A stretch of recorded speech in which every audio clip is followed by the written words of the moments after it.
Hey guys, welcome back to the channel. Welcome back to the Retro Wrestling Room. We are in for a bit of a treat tonight.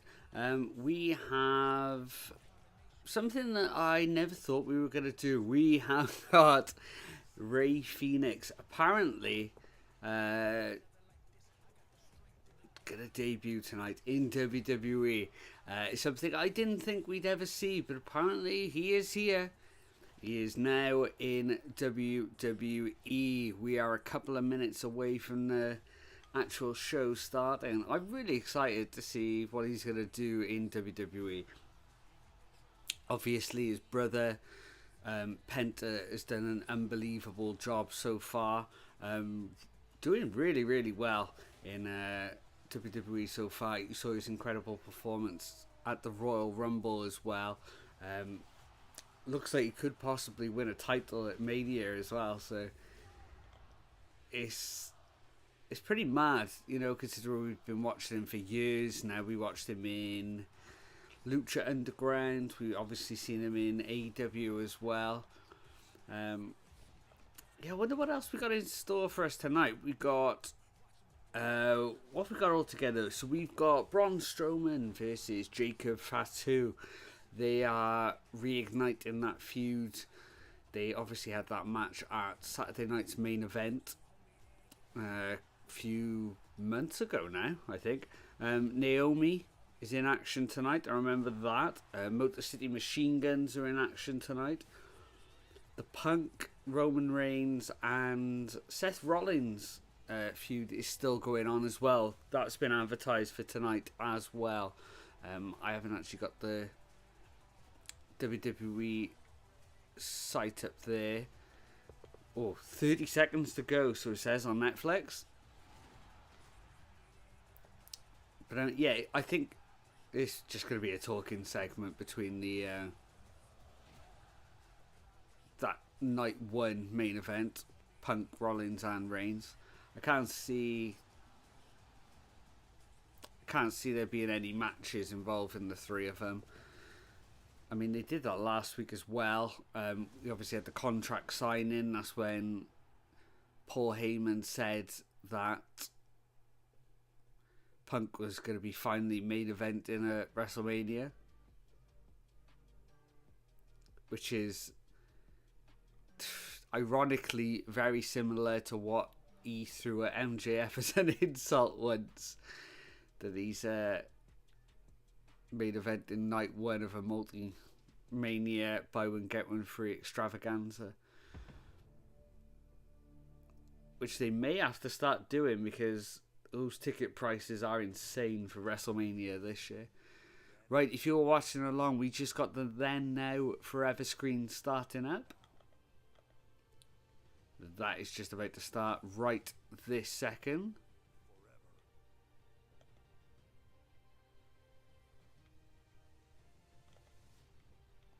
I think the contrast is a little bit off there. I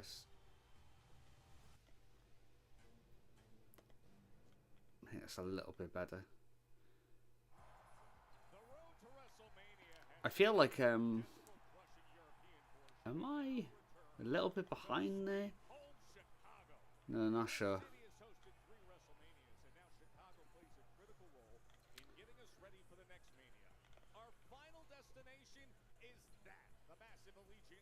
Whose voice is that? Does anybody know in the chat? I don't know who that is.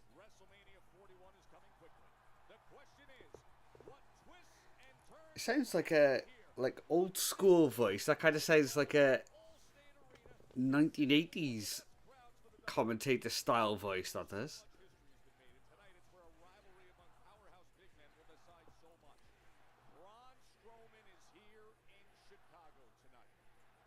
Oh, there's Braun Strowman making his way into the arena tonight. Oh, it's a last man standing match. Number one contenders match for the US title. I didn't realise it was for that.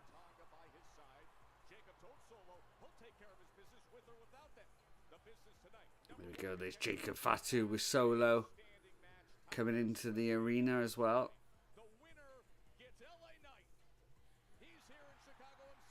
And the winner is going to be facing LA Knight. So he's facing Tomatonga tonight. I don't think that one was announced beforehand, or not that I saw on the actual page earlier tonight. There's DIY making their way to the ring. So DIY versus Motor City Machine Guns in a #1 contenders match as well.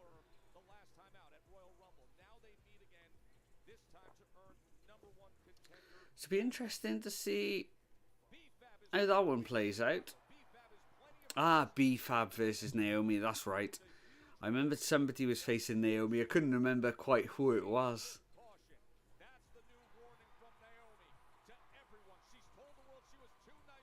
And there's Naomi in her new, like, wanted style, warning style ring attire with a warning tape around it.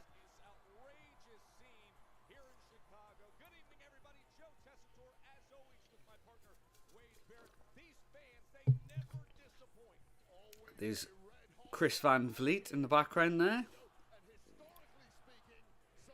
There's a big CM Punk chant.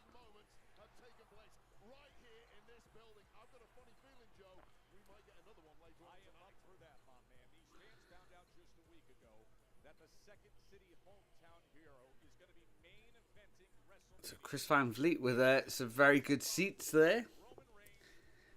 Wonder if they were gifted or if he paid a lot of money to get those ringside seats there. I am almost throwing my phone on the floor. That wouldn't be a good thing to do. Okay, so we instantly into a recap from last week.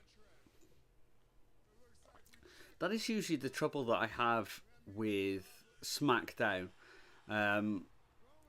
It is usually recap heavy. It's not quite as snappy as Monday Night Raw, so it does take some getting used to. In the UK here, it is, we were spoilt the last few weeks when we had it on at a normal time. I haven't been feeling great the last few weeks, so I didn't do any live streams for a while. But since we got a very special debut tonight, I thought, why not throw up a last minute stream? And I wasn't going to.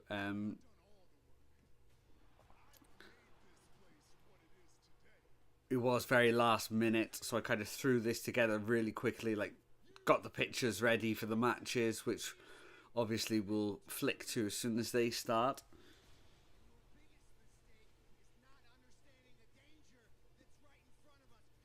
So we're still in with the recap of the 3-way main event for Night 1 of WrestleMania here.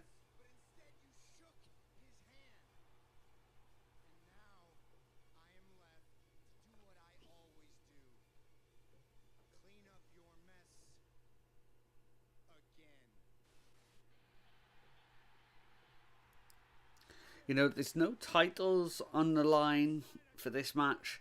It is, there's no, it's not for control of anything or anything like that. It is just literally 3 men that hate each other fighting in the main event.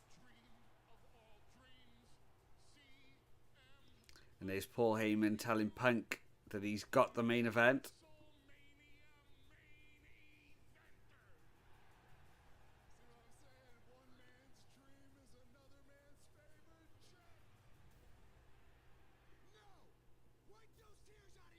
And at the end of this promo, I remember Punk saying that, he's happy to main event, but that is not the favour that Paul Heyman owes him.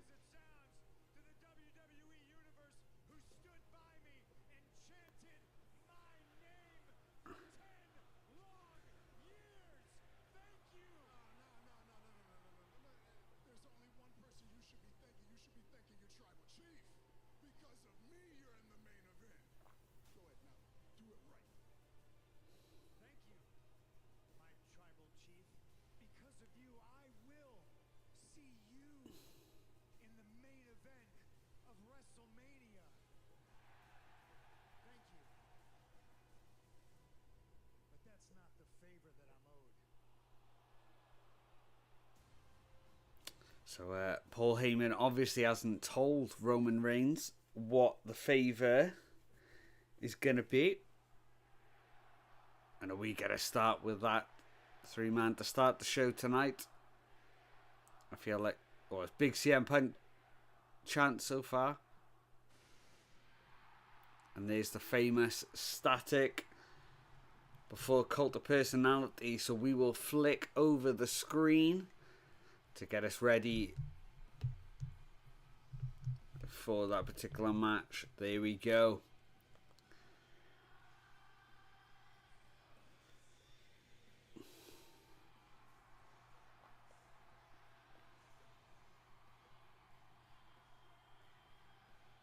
And there's the Cult of Personality song. CM Punk making his way onto the stage in there.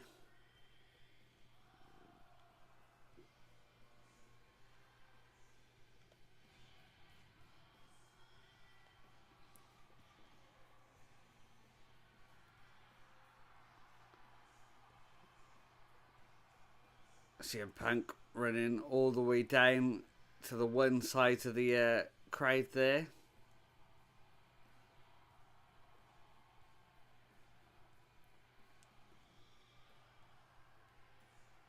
Really going to prolong and get everything out of this entrance, I think.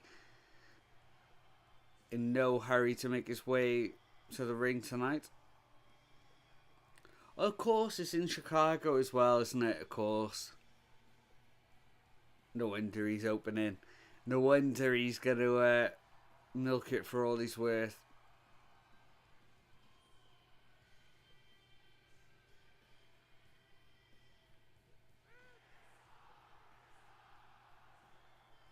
Wow. That It's Clobbering Time was very, very loud tonight.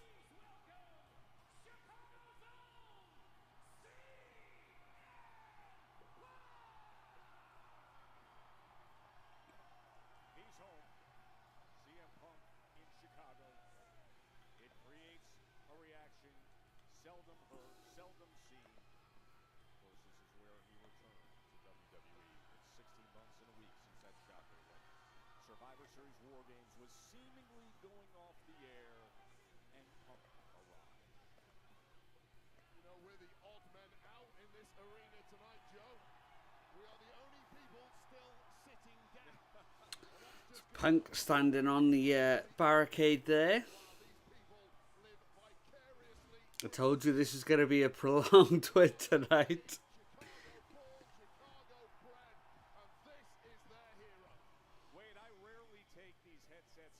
So 10 minutes into the show, we have not had anything happen as of yet. Just obviously that recap. I'm going to get comfy. Obviously that recap of the feud that they've had so far. Hey, Nick's in the chat. How's it going, mate? Sorry that I haven't done the live streams lately. I had a bit of a rough week again. I thought, why not do this live stream since we got that very special debut of somebody that I know both of us have watched quite a lot of, Mr. Phoenix. So I am interested to see what's going to happen there. It's typical that I've been ill like the few weeks that WWE has been in the UK. So where I kind of could have done all the live streams at a normal time here in the UK and I couldn't do them. And now it's back in the US. I'm starting to feel a little bit better. Typical.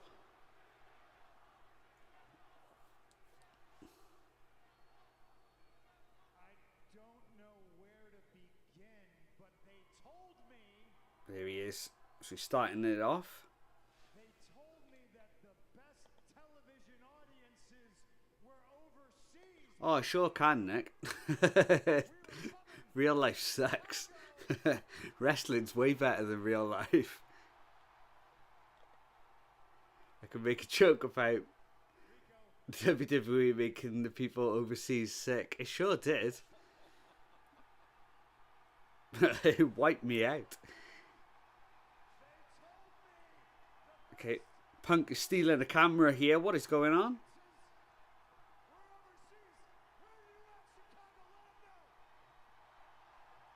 It's Punk Cam. Rico's out of a job. Yeah, I don't think CM Punk is going to get a second job as a cameraman there. Our director Lee's cringing right now, but that was great stuff. These cameras are worth about 10 grand.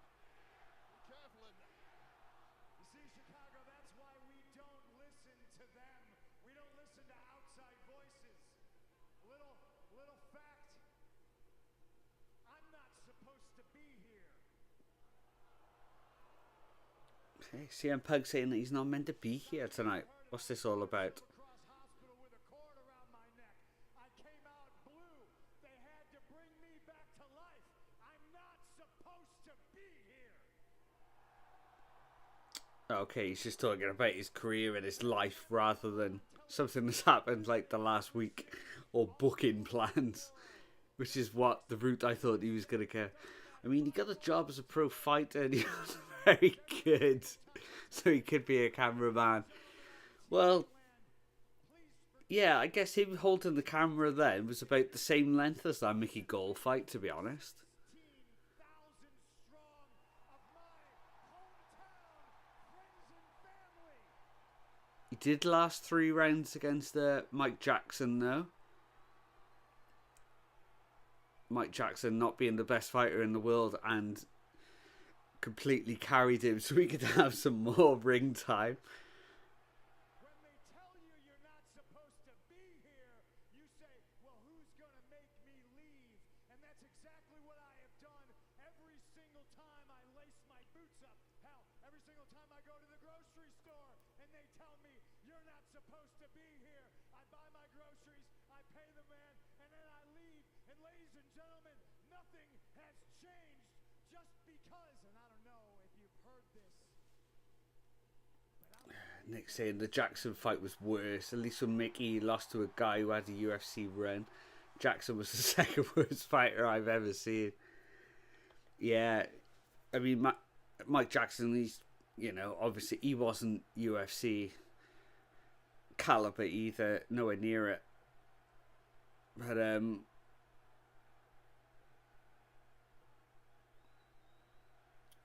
yeah, that Mickey Gall fight was just... Punk just charged across the ring, threw a sloppy overhand right. Mickey Gall shot a double leg, took him down instantly, kept him there, and that was it. And they just mauled him in one. I started in the backyards of Chicago and they said you're not supposed to be here. I trained at the Steel Domain at Irving and Central and they said you're not supposed to be here. I signed a contract here. They said you're not supposed to be here. I paraded out dressed like Al Capone right over there on John Cena's gangster car at WrestleMania. And they said that's as good as it gets for you, kid. You're not supposed to be here. And to me, that's when the hard work Punk mentioning that time that he joins John Cena for the WrestleMania entrance. They said, good luck, CM Punk. Congratulations, you made it. And I'm here to let you know that now the hard work begins. Me being a massive CM Punk fan at the time, when I was a Ring of Honor fan, I remember seeing him on that Al Capone thing going, oh, what? Why is Punk on there? It was an absolute lifetime ago, that feels like.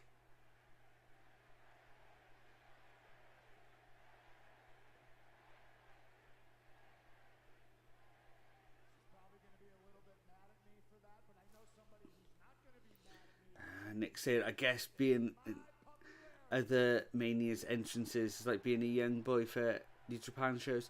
Yeah, I've never thought of it that way, but yeah, you're probably right there. You know, there's I remember that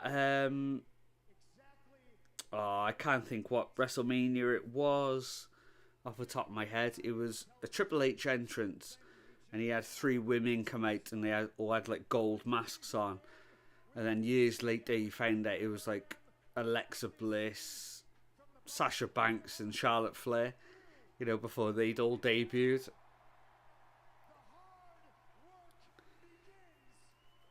Because I got a date at WrestleMania, and I promise you, I am gonna whip Seth Rollins' ass. I am gonna put a beating on the tribal chief, Roman Reigns, at the main event of WrestleMania.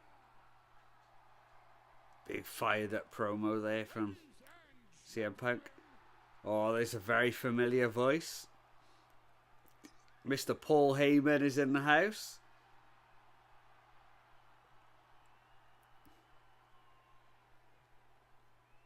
Ladies and gentlemen, my name is Paul Heyman.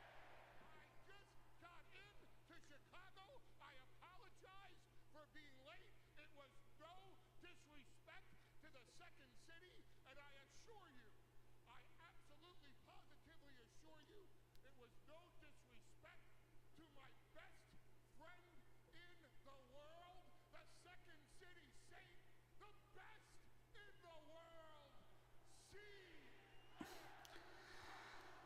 Wow, Paul Heyman putting over Punk there again. I was just getting to thank you. Yeah, come on in. Good Lord.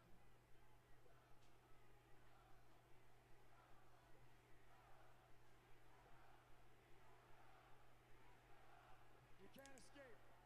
You can't. EC Dub. EC Dub chants and the Chicago faithful there for Paul Heyman. I thank you, but tonight, ask not Chicago what you can do for your wise man. Ask instead what your wise man can do for you. The first thing I can do is, if I could steal a phrase here, to be the voice of the voiceless, CM Punk. You belong here. Paul Heyman telling that CM Punk that he does actually belong here. My God, you belong in the main event of WrestleMania.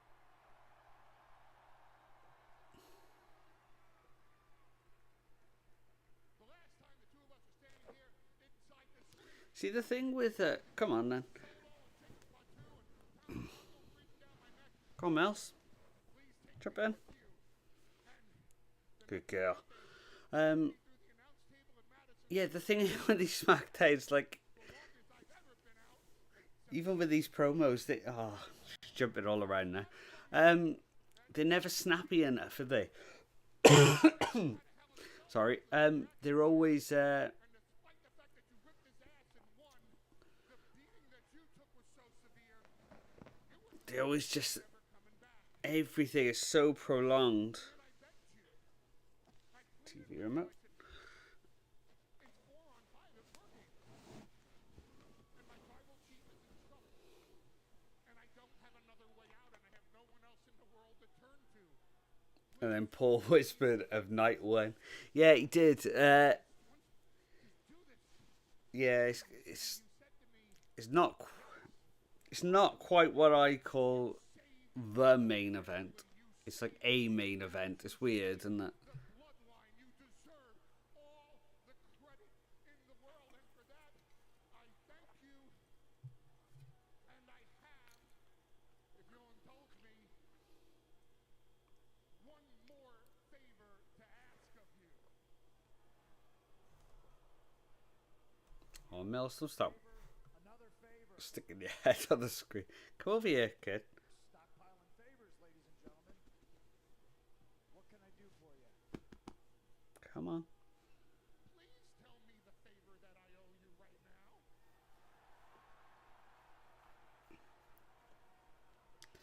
Okay, so Paul Heyman doesn't even know what the favor is. that he owes CM Punk. When the tribal chief, have you ever heard of his father Sika? Do you know what happens when these Seths get angry? Paul asking for another favor. Did you say he's not here? That's how he kept ECW running. Yeah. He's in training camp for WrestleMania, and he. As he should be. And listen, as much as I think the favor is none of his business, I do think it's going to affect him a little bit. I would like to tell him to his face when I tell you. So why don't you let me and all my friends know when Big Chief decides to show up. Okay, so it looks like we're going to get another promo later on. Little bit of pressure on Mr. Heyman right now. So that's like a little preview.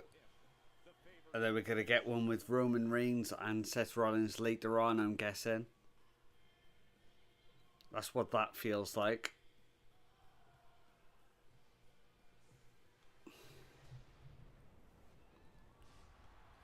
Oh, and use a promo for the man of the hour.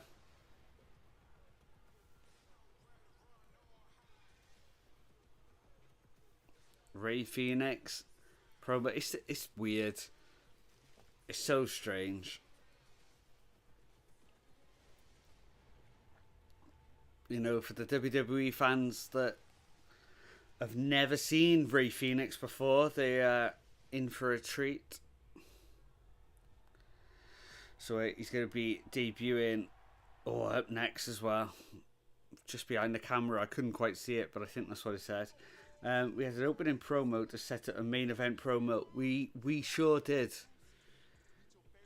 This is the reason why I don't usually stream Smackdowns. Like, we're 25 minutes in and literally nothing has happened yet. We've had no wrestling. We have had an opening segment that, was a promo for a later segment. It's...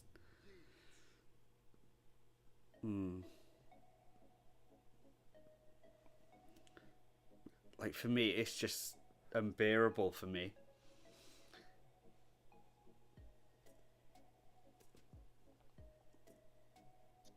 You know, WWE does have some good things going for it, but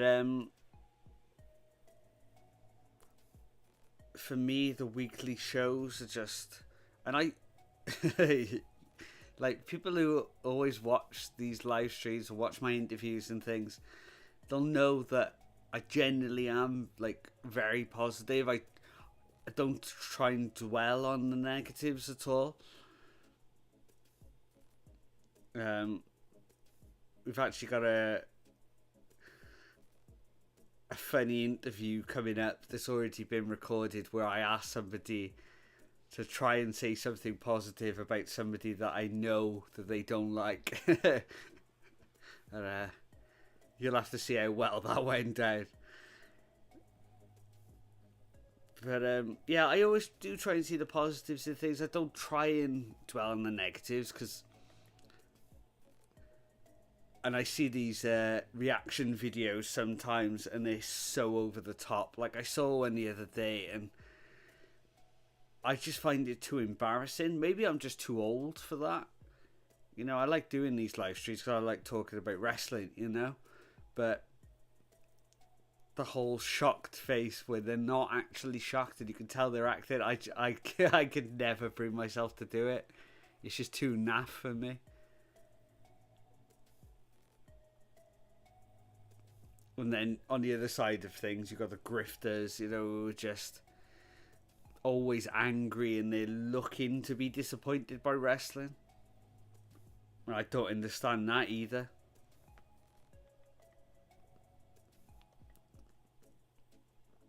Yeah, you're right, Nick. It feels so forced. Like,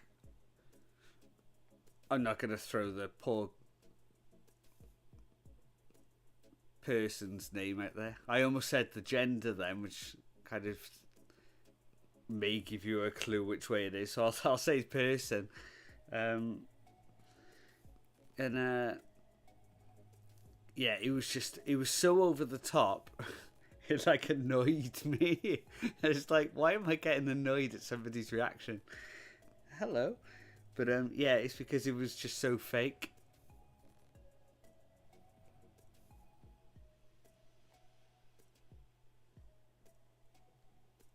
God, these adverts get longer and longer as well. So if you're watching on Netflix, we got the Smackdown Will Be Right Back, and then it comes up in different languages as well. At the moment, we got R-Truth dancing on screen.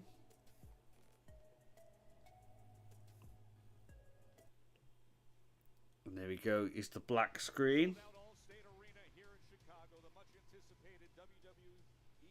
Oh wow, so it's Nathan Fraser in the ring. NXT Tag Team Champion. Wow, and he's going to be the first person to face Phoenix. I think everybody was predicting Andrade. I saw Jimmy Corderas, who I released an interview with him today. He predicted, or I'm not sure if he predicted it, but he said that he would have picked Carmelo Hayes for an opening match because he would have filled in good for that. But yeah, I didn't expect Nathan Fraser.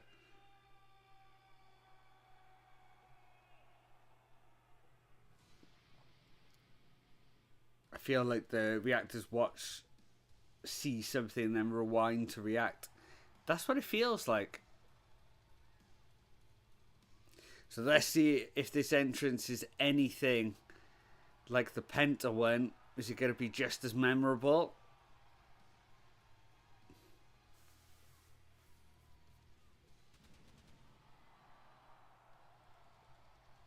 Big fireworks for Rey. It is kind of similar in a way.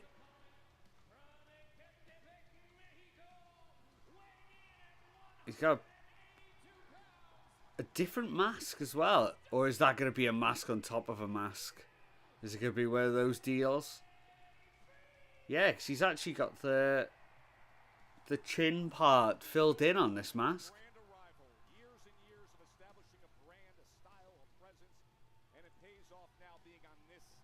There you go, mask on top of a mask. He pulls it off.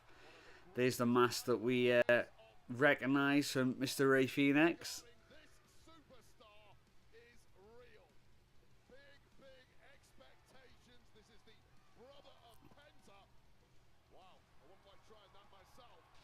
You know, he is, I'd say, technically a better high flyer than Penta. You know, he's, and this isn't a knock, but some people will take it as a knock. He's more of that like acrobatic style, which some people love, some people don't, than Penta. But Penta is a lot more like charismatic. I think that's fair to say. But yeah, they're keeping them apart. It's obviously one on one brand, one on the other. Or REY FENIX with both men with a kick up there. REY FENIX went for a super kick. Nathan Fraser fell into the ropes to avoid. Yeah, Penta's more of a brawler, big moves, who flies a bit. Yeah, you're right. Is a mask on mask the same thing as a hat on a hat? I think, yeah, it probably is.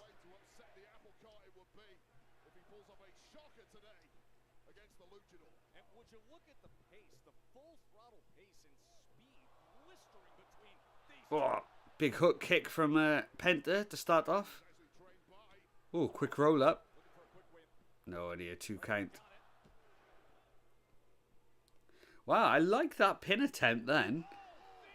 So it's like a schoolboy, and they both rolled all the way through, and it ended up back in a schoolboy. I don't know if I recognise that. I like that though. That looked really smooth as well. But looked like it was like a natural flow. Look at me, I get more excited over pin attempts than I do actual moves. Oh, Fraser! Oh no. Oh, did he land on his knee? No. Oh, okay, he seems alright. Oh, my heart. I did actually skip a beat then. That wasn't a fake reaction. Oh, there he goes. And a big plancha, corkscrew plancha off the top rope. Nathan Frazier, if you just listened, went to do a dive through the ropes. And he obviously got his foot caught, so he fell short. And then kind of just fell into Rey Fenix. And it was a horrible landing. It looked like he kind of like buckled Phoenix's knee. That could have been really, really dangerous. That was really close.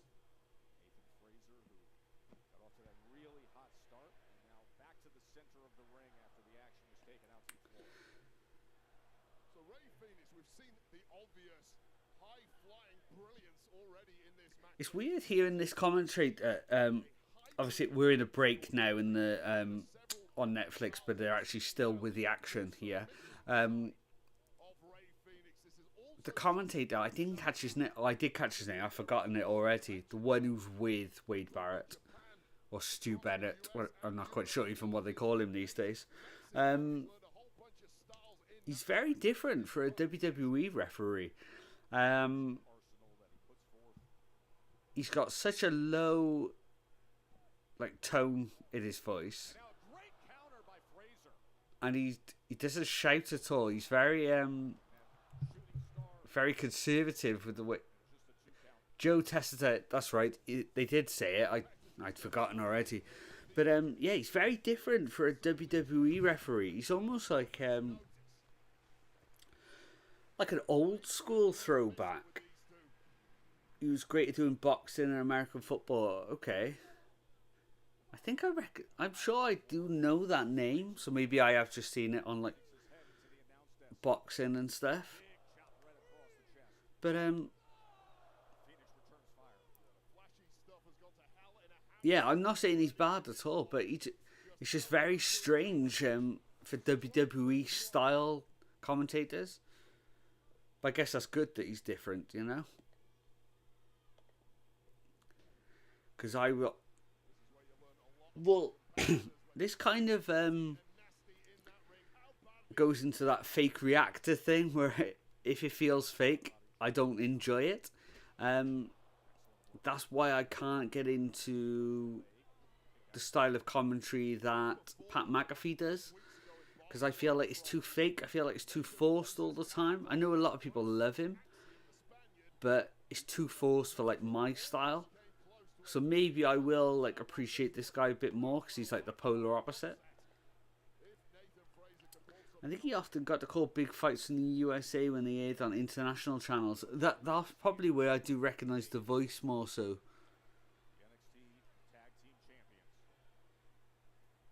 Yeah, hearing him then when he said tag team champions, that really did sound like a boxing announcer. The way he even just the words champions. I'm not going to do an impression, but it was like really low and like just factful. Making his much anticipated WWE debut against Nathan Frazier is making his Smackdown debut. Phoenix has won 5 tag team titles in different promotions with his brother Penta. So Phoenix placed on the top rope here.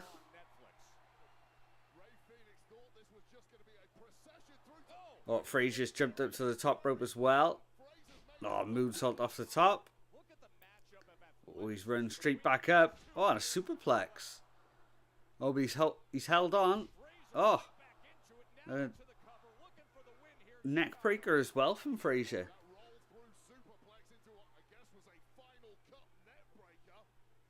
Final cut neck breaker, Wade Barrett's telling us. Okay. I got it. Had to be nearly 2 decades now, but there was a time WWE tried to get Mike Goldberg. That's right, they did. Mike Goldberg, I think everybody knows him from being the UFC announcer. He was there. Oh, great. Frazier landed really awkwardly on his leg again then. That's 2 times where he looked like his leg was just going to buckle underneath him. Oh, drop kick by Rey Fenix. Rey Fenix straight up to the top. There's that running across the top rope into a soccer kick. And now Rey Fenix. Oh, Driver. Boy, did he ever land that. what a move. Oh, 2 count. Somehow 2. Wow, I thought that was going to be the finish. I thought that was going to be his finisher. Fraser doesn't have a broken neck after that one. Gee. Watch the landing here. Oh, Pretty much directly on the top of the head of Nathan Fraser, who was completely unable to. now see, in WWE, that should be a finisher. But somehow Fraser still battling away. Hats off. I don't think he's going to hit another move where it looks as, like, devastating as that. hybrid luchador in his style. Define that a little more. Well, he's somebody who can clearly do the high flying stuff back. I can't think what his finisher actually is. He can get down, dirty, and gritty. And I think you're seeing just that way. Nick said, I wonder if he's hurt his leg and is trying to compensate. Maybe. He seems alright on it, but oh, he just keeps seeming to like land on it a bit awkward. Very offensive assault every which Oh, muscle buster. We gonna get here? No. Into a driver. Muscle buster driver, and he gets the win. And we have got big tears of joy that look like from Rey Fenix. Well, good luck to our replay crew. That I mean, match was just a highlight reel. What a it's got to feel good for him because obviously everybody knows how he tried to get out of his contract once Penta decided to leave. Obviously, he has a lot of injury time added on to that contract, you know, and he's back now and he's finally got there, so it's got to be emotional for him. And like Penta, we are going to get a in-ring promo as well. Emotions were all over the place, but tell us, how does it feel to finally make your debut inside a WWE ring? What's a Phoenix finisher in AEW? Something like the Black Fire Driver? I'm not sure. I'm guessing that's what that was, but I didn't recognize the name. Con todos ustedes. Tonight is not the debut of Rey Fenix. Tonight is so much more. Tonight, I reverse of Rey Fenix. I am reborn with love. I am reborn with passion, with reach, with animo.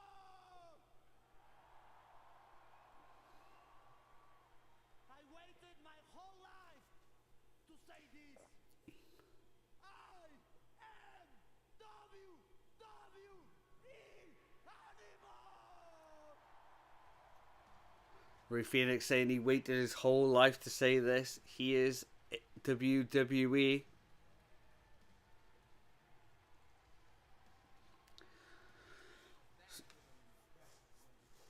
Okay, so yeah, they played that very similar to the Penta debut. Very similar, where you know they put him in with a super worker and you know just to show off his moves, just kind of give us a taste of what he is like, and then give him that promo saying that he is here. So yeah, very similar. Nowhere near as good as that Chad Gable match, but yeah, not a bad high flying match. You know, Rey Fenix, he'll do well there. He'll do fine. from the high octane Rey Fenix. Our night continues on that theme here on SmackDown. Okay, and we've got the Motor City Machine Guns versus DIY #1 contenders match. Will clash to decide the number one contenders for this group. I mean, only a few short years ago, this would be like Roman, who earns a WrestleMania title shot. an indie classic. Last man standing match. And a last man standing match between Braun and Jacob Fatu. And we are back with another break here. 3-minute break, it says.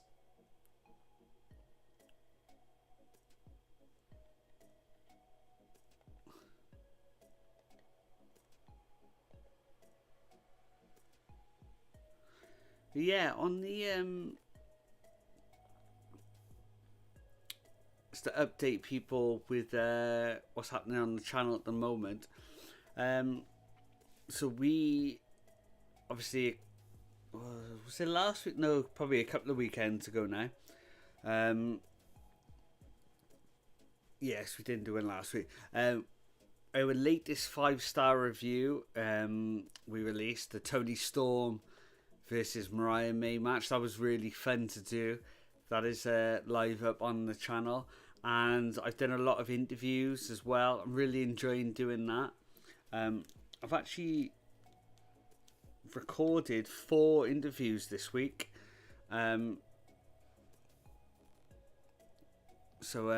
Yeah, they are all now scheduled to go up on the channel. The first one was released tonight. That was the Jimmy Corderas one, the old WWE or WWF referee at the time. It's really surreal interviewing people like that because, like, even though he's not at the forefront, you know, like in you know, I didn't have like a figure of him, do you know what I mean, growing up, because he was the ref. But because I watched those VHS tapes of like early WrestleManias, like he started at WrestleMania 4 and had like 4, 5, and 6 on VHS even when I was really young. You know, he was doing like 3 matches a night. So like even subconsciously, like I was seeing him 3 times per tape, and I was only seeing the wrestlers like 1 time per tape. So his image was kind of like ingrained in me as a kid. So to get to do an interview with him, it was kind of surreal. But yeah, he came across really, really nice on the interview. We got to talk about some, you know, really big things that happened during his career. It was interesting to see his thoughts on like how he felt going into that main of, because he reffed in a main event of WrestleMania. It was cool to find out kind of like the insight and stuff, and like when he found out he was going to be reffing that main event, you know, who came up to him to tell him, and the planning and all that went into that. So yeah, I found it really, really interesting. I thought it was a really good interview. We've got I've tried to spread them out over 2 days, so like they're every other day at the moment. So the one on Sunday is a big one. As a clue, it is a former WCW champion on the Sunday. Then that's where we send it. Then on the Tuesday, we will have an interview with a former X Division champion. I'll say that. And then on the Thursday, we should have an interview with a very, very prominent deathmatch wrestler as well. So really contrasting interviews, but yeah, I've really enjoyed doing them all this week.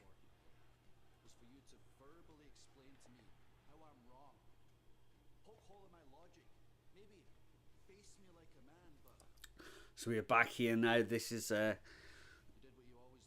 Drew McIntyre giving a promo with his pirate eye patch.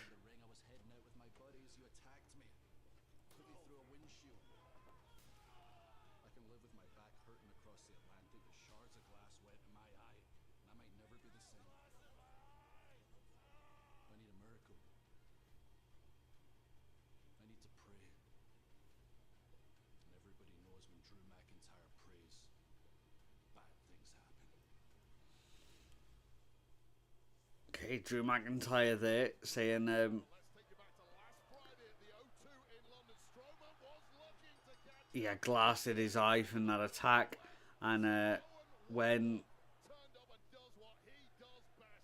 when Drew McIntyre prays, bad things happen. Now Fatu went to town, taking out the megastar before feasting once again on the monster Braun Strowman. An emphatic statement was made. We've seen it for months now. Jacob Fatu has been a massive thorn in your side. That's an understatement. I've had enough of Jacob sticking his nose in my business. Tonight, I show him why they call me the monster when I buzzsaw him in this last man standing match. Then I'm going to WrestleMania, and I'm taking that U.S. Championship to complete my Grand Slam. Last man standing? Last man standing? Bro, you are finished. No matter what you say, you still gotta go out there and face the Samoan werewolf, Jacob Fatu.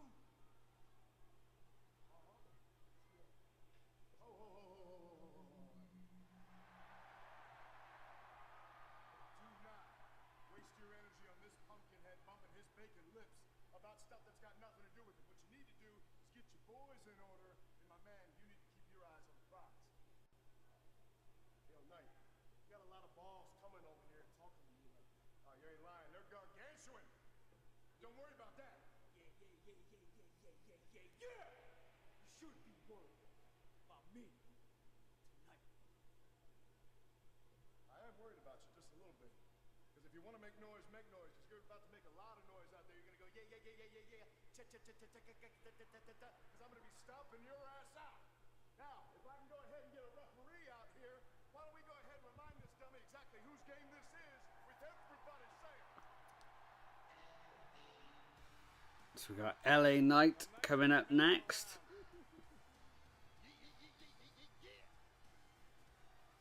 I haven't got a screen, so we will have to just settle for the basic Smackdown one there.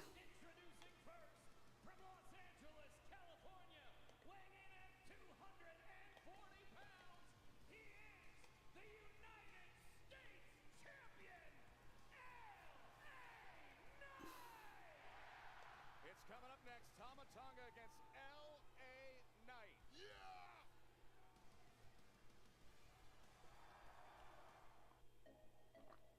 And we are straight back into an advert. Of course we are. Why wouldn't we be? Ugh. Right, let's have a quick look at Twitter as I'm scrolling down.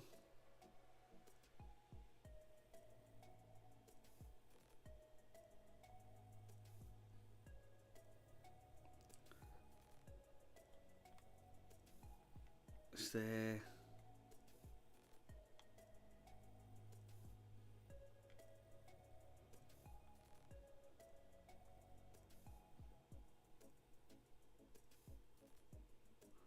What are people saying?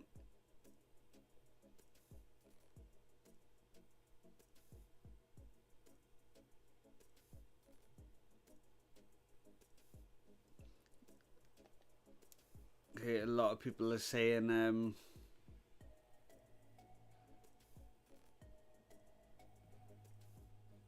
yeah, a lot of people are agreeing with me that the Rey Fenix match here was okay. Nobody seems overly excited that I can see, but yeah, strange really.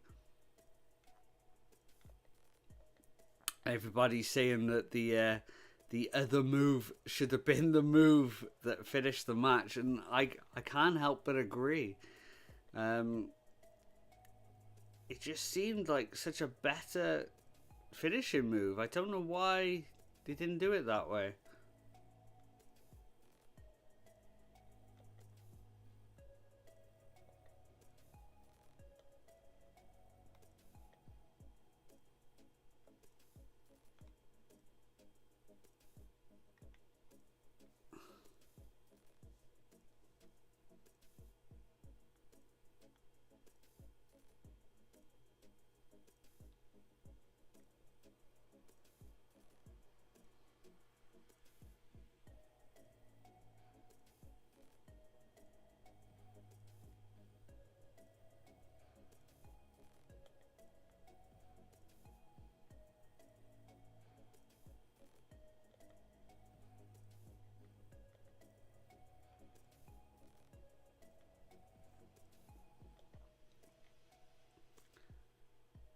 See, that's the thing with the Smackdown thing. There are so many breaks. Like we're only, God, I'm only an hour in.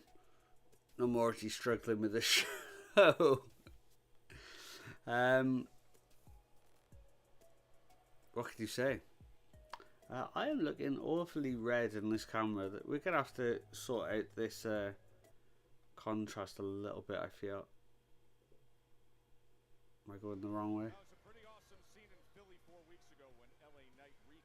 It's not the contrast, is it? It's the saturation. A little bit higher. See that? There you go. That's a little bit better.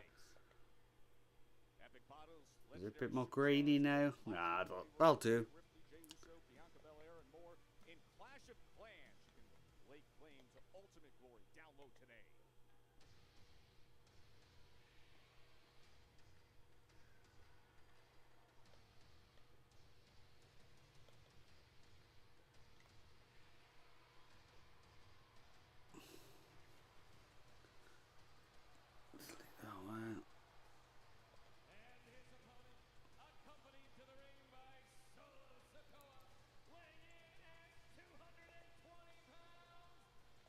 There we go.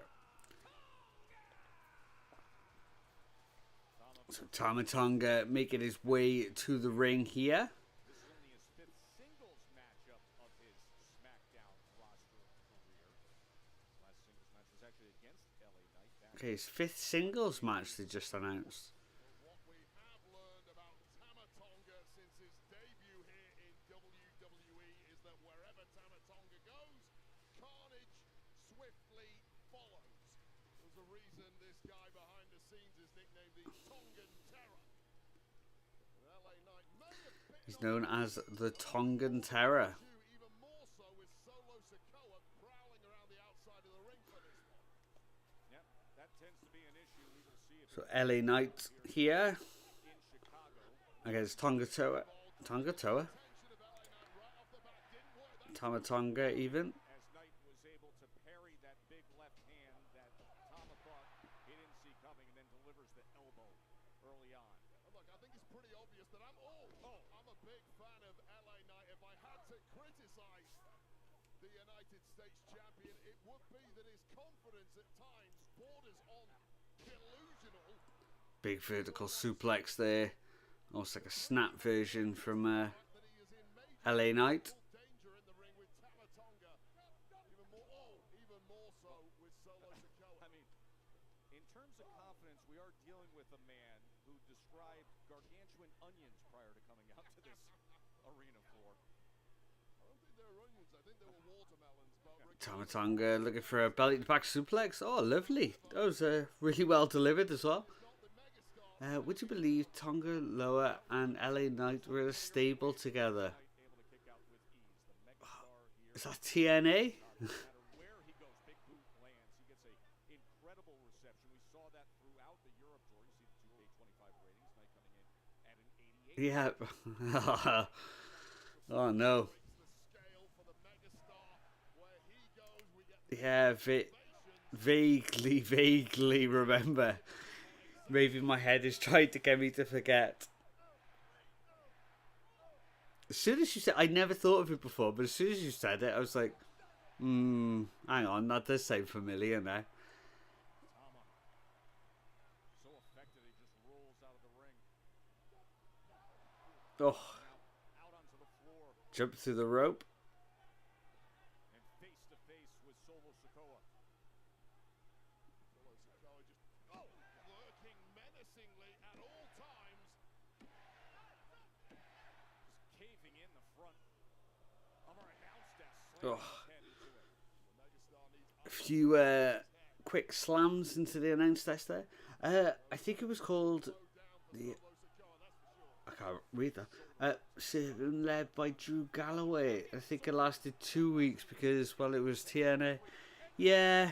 Tonga takes advantage as the megastars TNA were like the masters of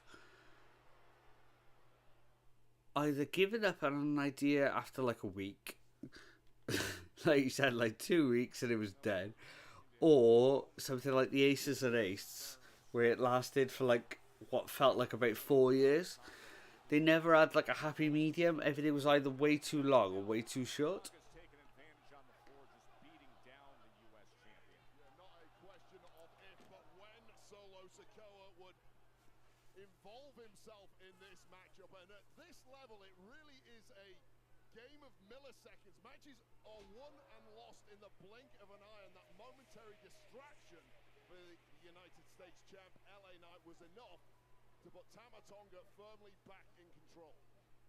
That is the case. As Tama Tonga just putting so much pressure on that throat of LA Knight, taking away his breath, and Solo again involving himself in the match. Bit of interference from Mr. Sikoa there. This than perhaps anyone I've ever met. Cracking the megastar LA Knight, who does not look his usual self, to No, say he the doesn't. least. You know, you consider the run that he's been on. He said LA Knight's not looking his usual self here. A week ago doing battle with the monster Braun Strowman. There you go. It's that confidence once again of the megastar that people fall. Only a 2 count for Tama Tonga. Is his own worst enemy. You're never going to get a light schedule here as a champion in WWE. However, occasionally it will behoove you, if you can, to pump the brakes somewhat.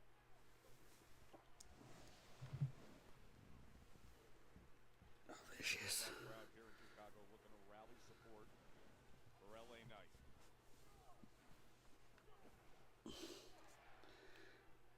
It's weird that opening promo. He can find some offense. Oh, I can't get comfy now. The opening promo was like Motion machine that is 25 minutes long.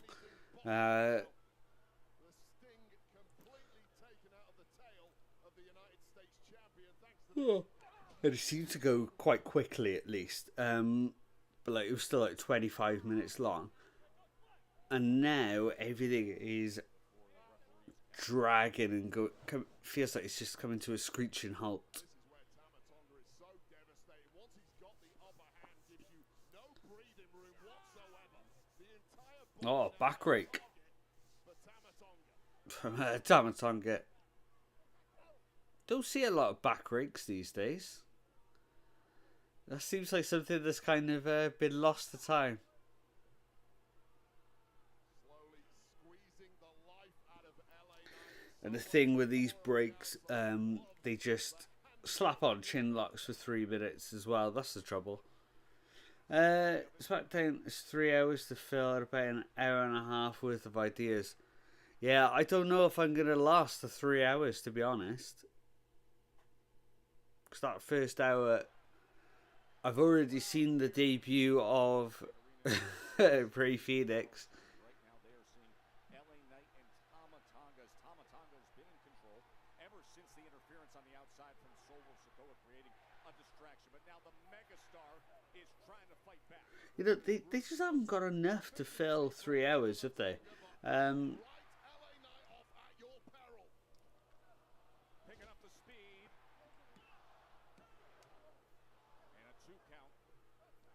And big Like, line from Tama Tonga. Almost decapitating the megastar. like it's weird because I feel like Triple H gets it. Like, you know, he gives us better in-ring action. You know, Owens lately a 2 count. you know, all the matches now, you don't get like many like proper duds. Do you know what I mean? Like everything is decent, everybody is decent. Personality of Tama Tonga utterly But the week to week shows, like they're just 3 weeks ago was LA Knight, Braun Strowman, and Jimmy Uso defeating Solo. just so slow. Like I don't need it to be Attitude Era quick, where it was like every match lasted a minute and it was interference. And then there was, you know, I don't need it to be that frantic, but Second rope trying an elbow of his own, but the leaping elbow does not connect, and maybe some hope here for LA Knight. Yeah, you can pull off a stunt like that mockery against a lesser competitor. You simply cannot do that against someone who is a bona fide United States champion like the megastar LA Knight. You get a window, you gotta take it. okay, LA Knight coming back with punches. Oh, And the crowd throwing in some left hands there. And a clothesline to take him down. Hits the rope, takes it down again with another clothesline. On a jumping neck breaker. As Knight with an offensive surge as he eyes Solo Sikoa.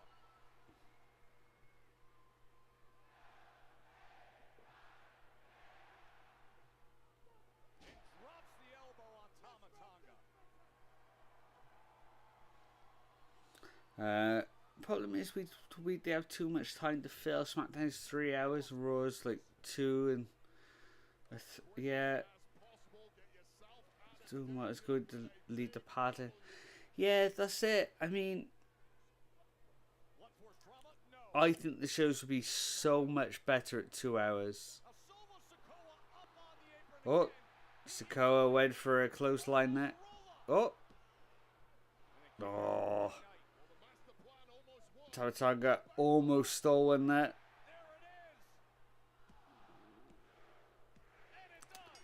And LA Knight still manages to get the win. Solo Sikoa tried to interfere, but to no avail.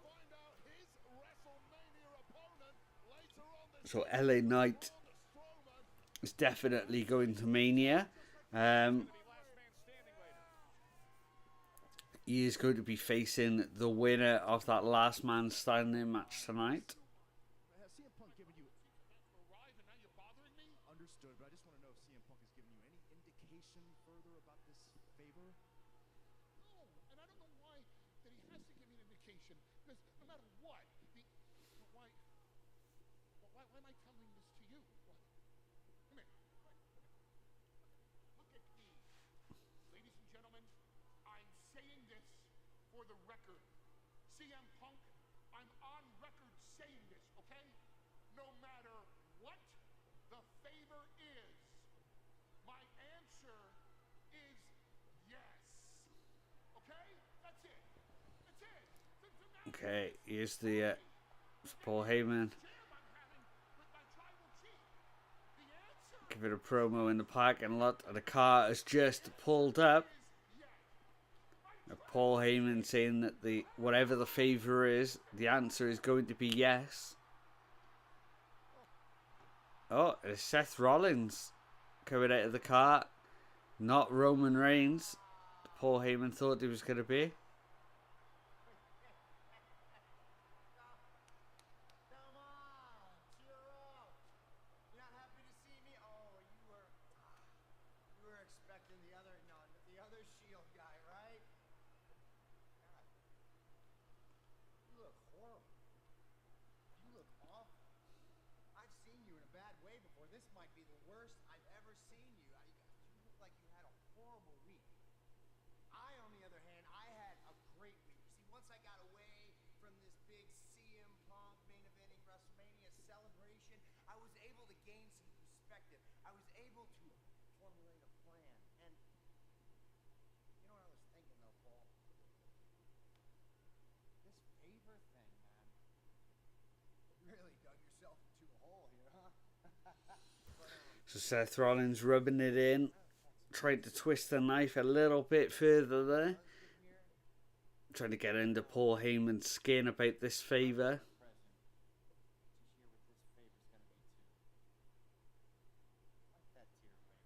It's gonna be all right.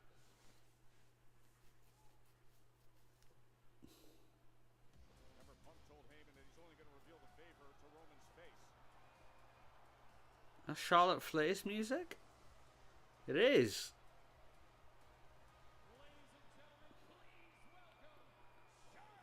I don't think Charlotte was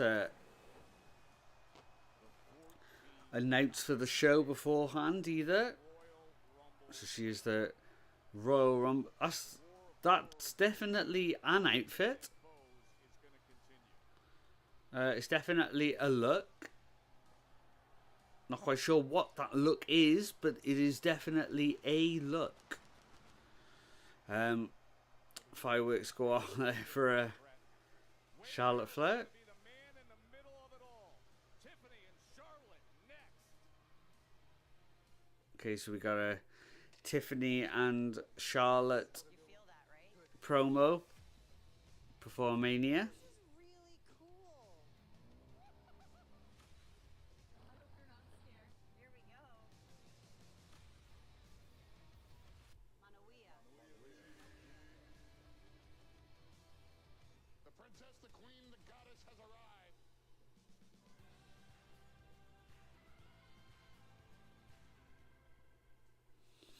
So that was an advert for Stephanie's Places there. Oh my god, we got another advert. Right, I'm gonna give a BRB up because I need a coffee to keep me going through this one. Won't be a moment, and I'll be right back.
We are back, guys. As I was sitting back down then, I noticed we had that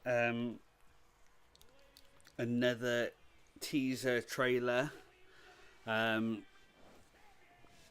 didn't quite catch it all, so I only saw a little bit of it.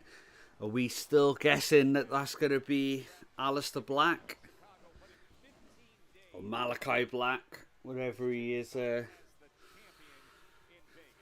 going to be called. Gets us set for another showdown between these fiery WrestleMania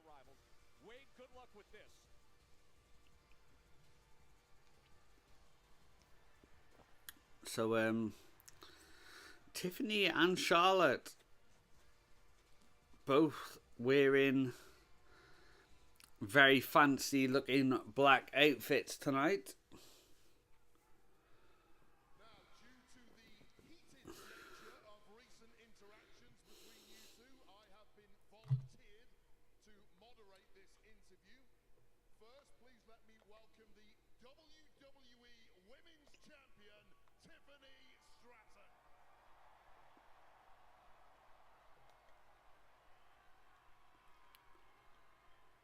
And her WrestleMania opponent, the 2025 Women's Royal Rumble winner,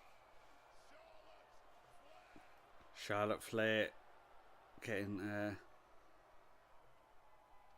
a lot of boos there. Do you hear that? That's power. Hey, Chicago, what time is it? That was cute. Okay, Charlotte, I would like to start with you. Now, please give us a little more depth as to why you chose Tiffany Stratton as your WrestleMania 41 opponent. And then also, do you still agree after recent interactions that that was the wise choice? Well, here we are. She was begging, and I'm the gift that keeps giving. She wanted a moment, and I hadn't done any charity work lately. And every week, that desperation leaks through. No, so you're right. I did make the right choice. You wanna So know Charlotte why? Flair saying that I she wanted to show the made the one right of the choice fans in the world here in Chicago. picking Tiffany Stratton. There is no comparison. She wants to prove that there is no comparison between her and Tiffany. Did she get her woo in? Listen, Charlotte, your biggest competitor has never been within this ring. Your biggest competitor has been them. And no matter how hard you try, no matter how long you're out for, that's a battle that she'll never win. And you love to put on this facade like nothing gets to you, like you're above everybody else, but then you're crying on some boo-hoo talk show? Which one is it, Charlotte? And the saddest part about all of this is no matter how many titles you win, you could break all the records, but when it's all said and done, you'll always come second to your daddy, Ric Flair. And at WrestleMania, you're gonna come second to me, Tiffany Stratton. It's weird because these are like Do you think you're the first? both heels, right? Do you hear that? That's power. Do you think you're the first opponent?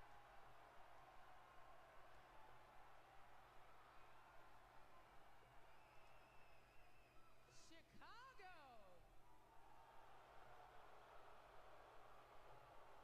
Hold on. You have just regurgitated what my last opponents have said the last 10 years. You think you're the first opponent to say that I've come second to my Got dad? massive boos for Charlotte when she's trying to talk. No, Chicago, Tiffany, and everyone watching at home. If I have to come second,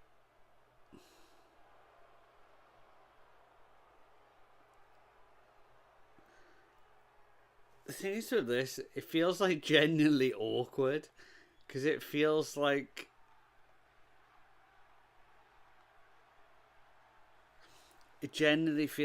it's go away heat. it doesn't matter if you win 100. Doesn't matter, Charlotte. Cat got your tongue. Oh no, I'm sorry. They're booing so loud. What would Chicago, guys? What would you like me to say? Man, this is really cool because here's the thing. Tiffany could win. You know what, Tiffany? Charlotte seems to be getting You can go ahead and have the last word. genuinely rattled. Charlotte, at 25 years It feels really awkward to watch. You were trying to become a volleyball player drinking in your daddy's basement. It really is go away heat. Fans are ready for something fresh, but they always go back to Charlotte. Yeah, they do.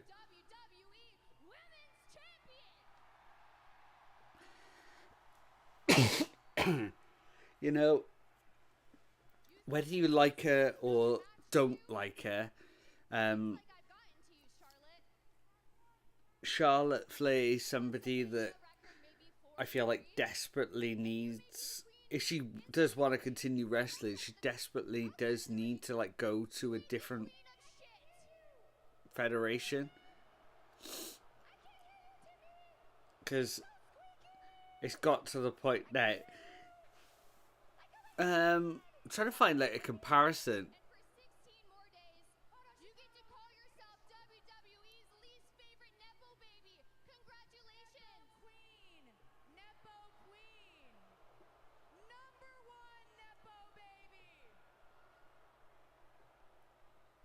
And when I beat you, But it's like, oh, I don't know, it's so awkward, isn't it? They're desperate, that Ric Flair comments in what a minute. Yeah, you're gonna be just I like know. outside of the ring.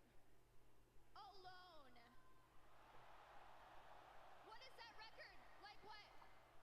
0-3? Woo! Hey Tiffany, is that why Kaiser's in my DMs?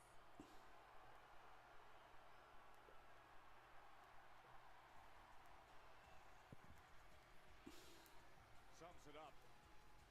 And in just 2 weeks, they'll be battling in front of the entire world at WrestleMania 41.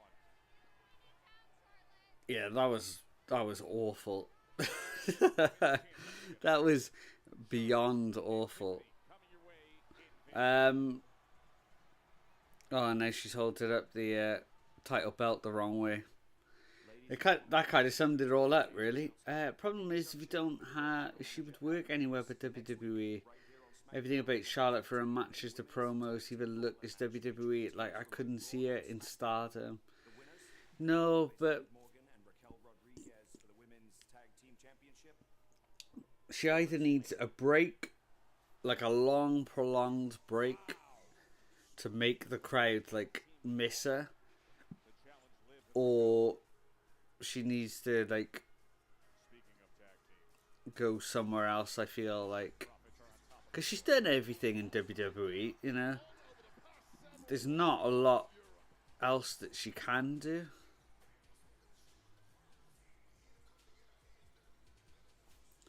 Let's flick over. Oh, she's a Street Profits. So what's this? Oh, right, it is going to be that. It's the Street Profits are just coming next to the champions. Yeah, it's... That just made me feel like, I don't know, really awkward. Like, I don't know if I've ever had this feeling before in wrestling. Like, I don't even know how to explain the way that promo just made me feel. I'm trying to find like a comparison. I just can't find anything in my head that I can compare it to. It was all...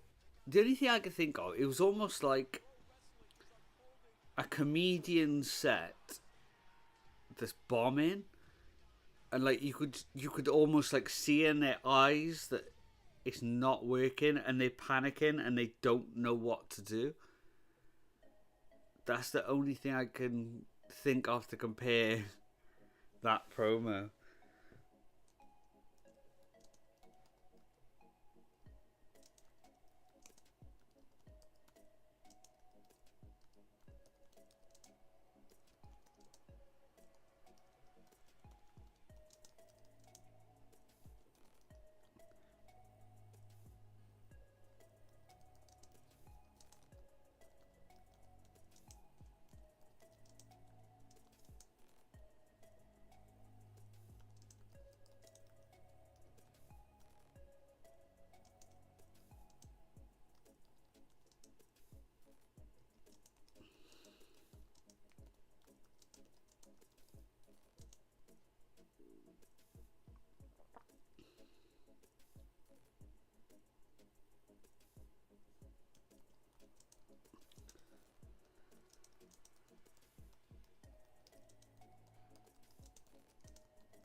Um,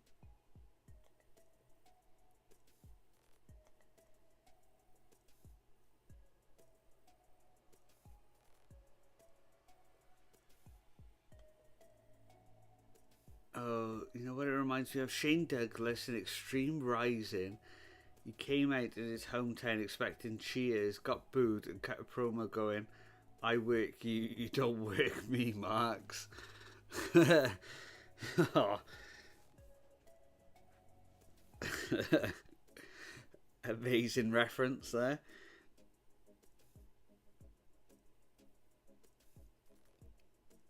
What was I watching with Shane Douglas the other day? Why is Shane Douglas pop up? Oh, I remember. It was the Forever Hardcore documentary that they released, and it was Shane Douglas is throughout it, but it was particularly the bit where he was doing a promo in XPW, and he was just slagging off Ric Flair as always, funnily enough. But yeah. He was always somebody that would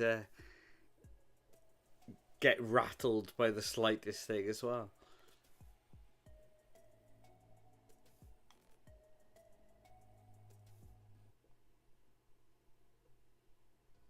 Hey, 2 weeks from tonight, it's the Smackdown before WrestleMania. Of course, you can get your tickets. They're on sale. Right now, we're just 15 days away from WrestleMania.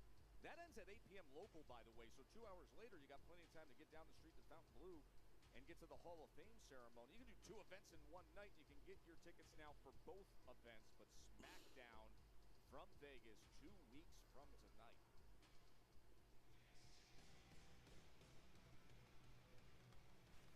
Motor City Machine Guns. The following contest is scheduled for one fall and is a WWE Tag Team Championship #1 contenders match. Introducing first, with a combined weight of 412 pounds, Alex Shelley, Chris Sabin, Motor City Machine Gun. Sabin and Shelley, they're closing in on their goal, but to get there, they have to face a team that's been their chief obstacle time and again. And the goal? Those guys, the Street Profits. Tez and Dawkins sitting back with that gold right in the front row to take this in. Profits have looked unstoppable since returning. They dropped both the Motor City Machine Guns and this tag team several times since January. You know, these two teams want to get back to the gold ASAP. Well, they get their opportunity right now. Their opponents, with a combined weight of 408 pounds, Tommaso Ciampa and Johnny Gargano, DIY. Speaking of the Profits, of course, 3 weeks ago when we last saw them, and that's when Montez Ford was nearly scraping the ceiling of the Olympic Arena in Barcelona from the heavens on top of Johnny Gargano and took the championships off DIY. That was a sensational battle, but now Gargano and Ciampa in this spot to work their way back. Here we go, good tag action in a division that's been so deep and so red hot. #1 contenders match to face the Street Profits. Has been a red hot I can't get over the commentator. I know I've mentioned it a couple of times, but he's just so like matter of fact and calm. It's just so alien for a WWE show. These two teams, of course, both held the goal within the past several months. Such has been But yeah, going back to what Nick was saying earlier, when they tried to sign Mike Goldberg, I remember that happening at the time. They were trying to snap him up, and I think in December and claimed gold. it was quite close to happening from what I remember. For the WWE Tag Team titles. And then, of course, Mike Goldberg was kind of In deciding things, the last meeting between MC and let go from Royal Rumble, that 2 out of the UFC after this really long career, and it was kind of just Bickering for months now. I would argue all done unceremoniously and very, very quickly as well. Like, you didn't get to say bye on the broadcast and stuff. It was... Multiple opportunities since due to the rampant disorder that has been the Smackdown tag ranks. Well, now's the time to get back on track. Shelley has no problem delivering right hands. And a little something extra for Johnny Gargano. I think Johnny Gargano might have earned that with that low blow a couple of months ago. Must have felt pretty sweet there for Alex Shelley. Out into the floor. Four cardio machines in this ring right now. Ciampa perhaps being the fittest of them all, looking... Oh! The slingshot. Word was he turned down WWE because it would kill his chances of ever calling the NFL. Sadly for Goldberg, when he got a chance to call the NFL, it went terrible. That's a shame. At this point, the DIY. Well, that was like something from the training ground from DIY. You know, he was Trap baited by Tommaso Ciampa and just... what's the right words or way of putting this? How should I say it? So Ciampa comes flying into that corner with the elbow. He wasn't the most educated in MMA.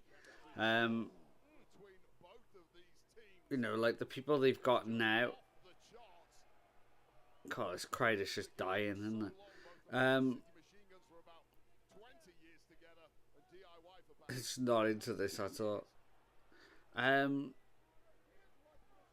You know, because they're all former fighters now, the level of commentary is way more knowledgeable than it was with Mike Goldberg.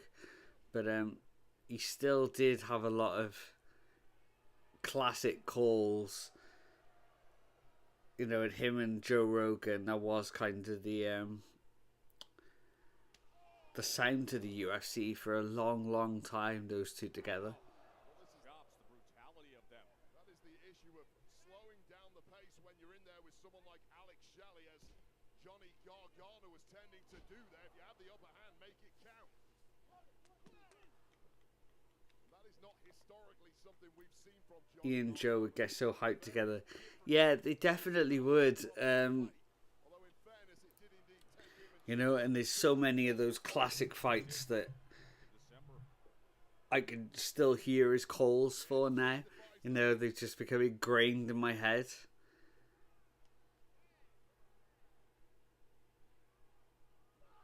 But yeah, I always liked Mike Goldberg. Left leg. Alex Shelley and Chris Sabin, they're so fast-paced in that ring. If you can take out a leg, certainly will slow. He's one of those I really liked, but I don't know if he was good. Does that make sense? Like, I really liked him, but I'm not sure if he was technically good. Yeah, and it's all over. To get Shelley off onto his own and put forth all the damage. Yeah, he definitely had some iconic lines. This is not what this audience expected whatsoever from the Motor City And when he was kicking off, so you want to be an Ultimate Fighter. Gargano and Chris Sabin.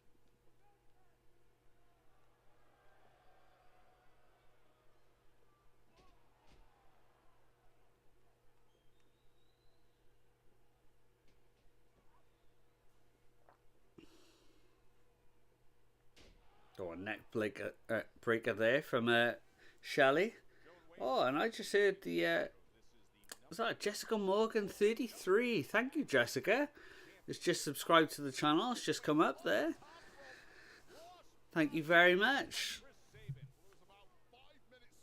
I wonder if you are watching live or if you are watching something else on the channel. And the complexion of the match completely changed.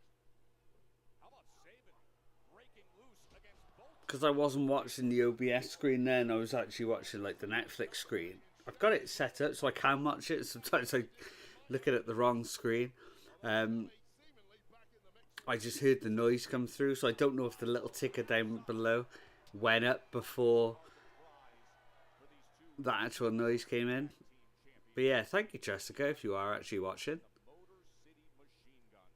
Motor City Machine Guns, just innovators of that modern cruiserweight style. Kind of guys that the locker room today had studied for years before they arrived here on Smackdown. We're now getting a taste Step up knee and a step up enziguri. are so huge. This is And there's that quick tandem tag team work from the Motor City Machine Guns. at 2 by Something that they've been known for, oh god, like 20 years now. Careers, the Motor City Machine Guns, as we've taken another look at the champs of Street Profits sat at ringside, they have never experienced anything quite as chaotic as the tag ranks here, as you can see. oh man, Johnny Gargano breaking up what could have been a skull and bones attempt by Motor City Machine Guns, Wade. Second, well, in the process of Chris Sabin crashing down there, the turnbuckle got ripped off. Well, that's No fault exposed of his now. own.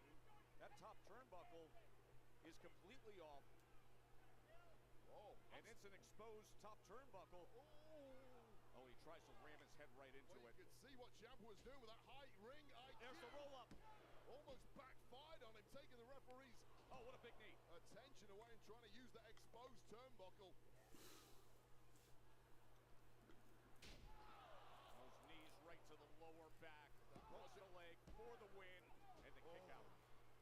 Late kick out there from Chris Sabin after that connection from Project Ciampa that he's won countless matches with, both here and on NXT.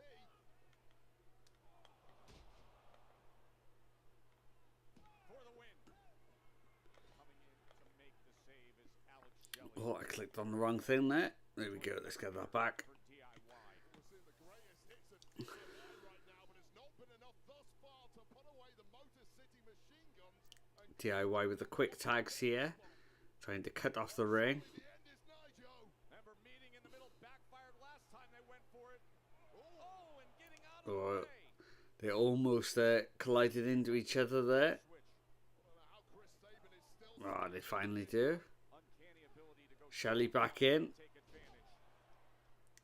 And now lining up the facial. Oh, and there's that quick tandem teamwork again. That was one of their most famous sequences there. And now the skull and bones attempt. Oh, but Shelley's been pushed off the top rope all the way to the outside. Oh, Ciampa utilizing the ropes. oh, Gargano tried to steal one. Charles Robinson spotted him with his feet on the ropes. Going into the corner. Oh, the exposed turnbuckle. It got him right on the head and it cost him. Oh, and the Motor City Machine Guns have stolen one. The turnbuckle has come off. And Ciampa ran his head straight into that exposed turnbuckle. And it was enough to keep him down for the 3. This is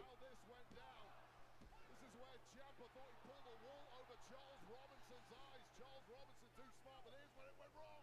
Face first into the exposed turnbuckle. A tight high pin by Chris Sabin. And there was the 3 count. Contenders and the Motor City And Machine the Motor City Machine Guns are making their way over to the Street Profits here. The champs sit front row holding up their gold. The number 1 contenders are defined. Motor City Machine Guns. Opportunity that's presented to you. Unlike these guys, Oh, Miz and Carmelo Hayes backstage. title shot and lost. Pretty deadly. Oh, pretty deadly. Imagine getting an opportunity. Finally. Wow, they've got leather jacket versions or shacket versions of the Guy Fieri Flame t-shirt. It's an unbelievable fit that they've got. The Marine Free. A title match destined for the Smackdown the night before Mania. Yeah, it does feel like that. 6 times. I don't know if it will be, but that is how it feels. Song, and you would love it. It's about a character who hasn't been awesome for at least 10 years, if they ever was. And what did we name the track? I was there. The Miz. The Miz. I'm a 9-time tag team champion. How many titles have you won? 9 times. How many partners is that, Miz? Yeah. You've had so many partners, and now you're here with a younger, hotter model. You're basically the Leonardo DiCaprio of tag team wrestling. Which leaves me standing here, Mello, wondering why you're so happy being relegated to The Miz. Icing on the cake, Elton. Icing on the cake. They're not even a real tag team. No, they're not. Understand that we are mellow, don't Miz. And you two couldn't beat us on our worst day. Because we are us here. Remember, building Well, that was definitely a promo package as well, or promo segment. I feel like Leo Braun Strowman, Jacob should really be insulted by the comparison. Yeah, coming up. so do I, mate. Right. Knees playing up here. I can't get comfy tonight. Let's wriggle in. There we go. That's a bit better. Let's turn that slightly that way. There we go. Now I'm a lot more chilled out. Now I'm sitting more comfortable though. I'm going to get more tired, aren't I? Surely. Expressing support for Jade Cargill, and by doing that, she paid the price with a brutal attack from Naomi. There we go. B-Fab got dropped from behind. She gets a little chance at some vengeance here next on Smackdown as she goes head to head with Or your cat will move if you want. Oh, I know. 100%. Every single time. She's actually jumped over to the side now, so she's sitting on the other settee at the moment. But she'll be back over in a minute. She'll see me wriggling and try and jump in every time.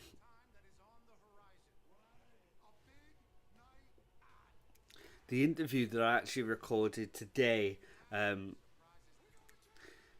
one point she started to run around the room, and I thought, oh my god, she's just going to start jumping in front of the screen in a minute. I was like, come on, Millie, please don't.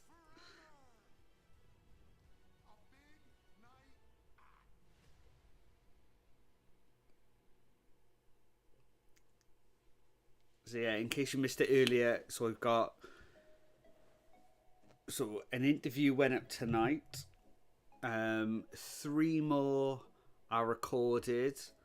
And I've got at least 1 more booked for Tuesday. So that'll be at least 4 more coming.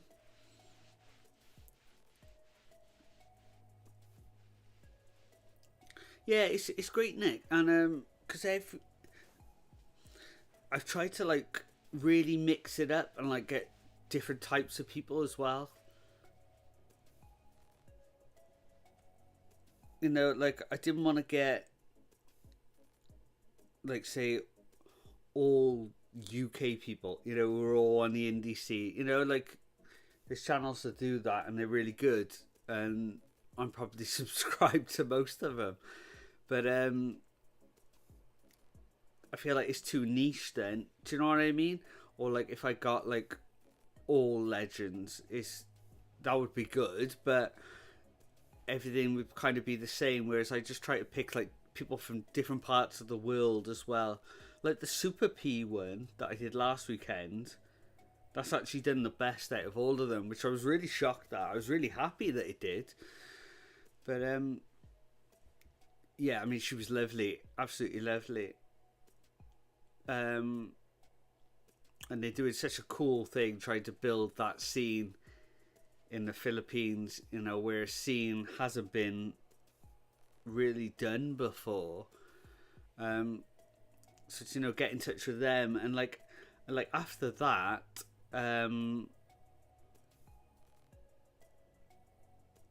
there's a magazine company in the Philippines that got in touch with me as well, and we're like, oh, thank you so much for like shining a light. You know, it's really cool, and they want to do an interview later down the road. And like I kept saying, oh, actually, can we wait a while till I do a bit more research, because I don't want to go into it too blind. I don't want to look like I don't know what I'm talking about. Plus, if the same thing over and over, people might skip yours because oh, I just say so and so on. Yeah, yeah, that's true.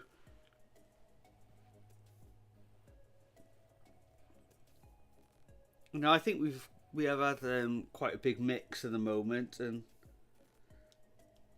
I have been really lucky so far that everybody's been really cool to speak to as well. Everyone's been really down to earth and been willing to, you know, just like have a chat rather than, because I don't want to just pick people that I know I could like get sound bites out of, you know.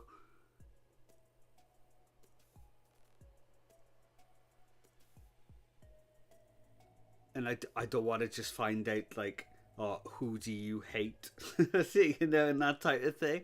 Like those interviews, you know, they are entertaining, but I'm not really there to like antagonize people. I just kind of want to like find out because I'm really interested. Does that make sense? I live in part of the USA that doesn't have a big indie company, and I know local guys talk about how hard building just could be. So imagine trying to bring wrestling to a totally new place. Yeah, like I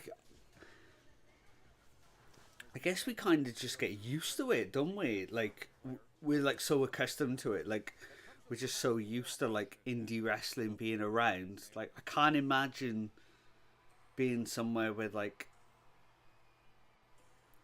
there was really like nothing in the country. Like it just blows my mind. Oh, Jade has attacked Naomi from behind as we're back here tonight.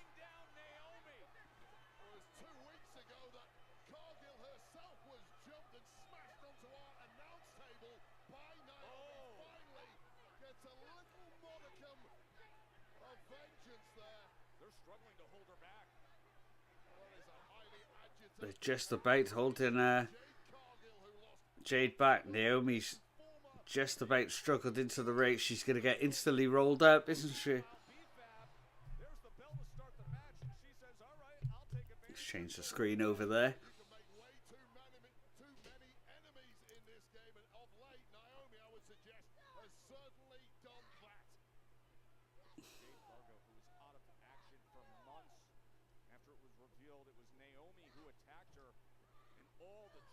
Oh.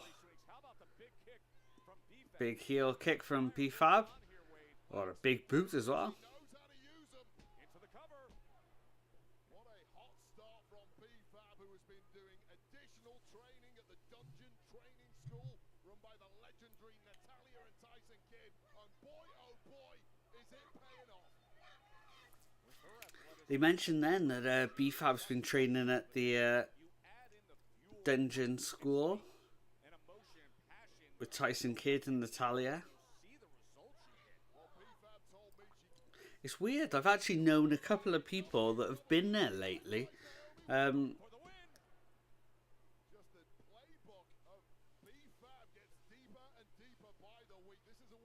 think LJ Cleary said he was going to the dungeon a couple of weeks ago. New Street, and then someone else I was speaking to, I can't think who it was. They said they were going to train there as well.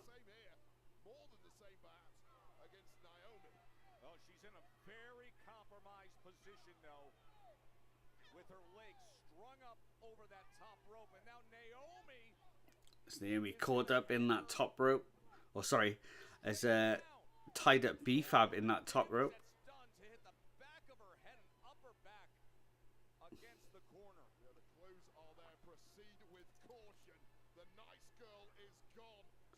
I don't know if I'd recognise Naomi with a hair like that. Oh, a lung blower for the 3. She gets it. I can't believe how much that hair makes her look so different. I tried to look at her. Oh, maybe I would recognise her. Yeah, it's crazy how like some people when they change like their hairstyle and stuff, they just look so different.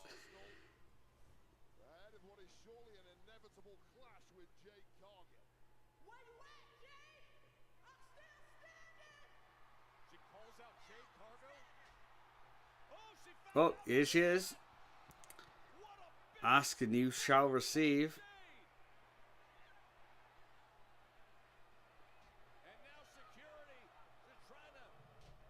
Oh, she went for a finisher on her then, but the security are here to break it up.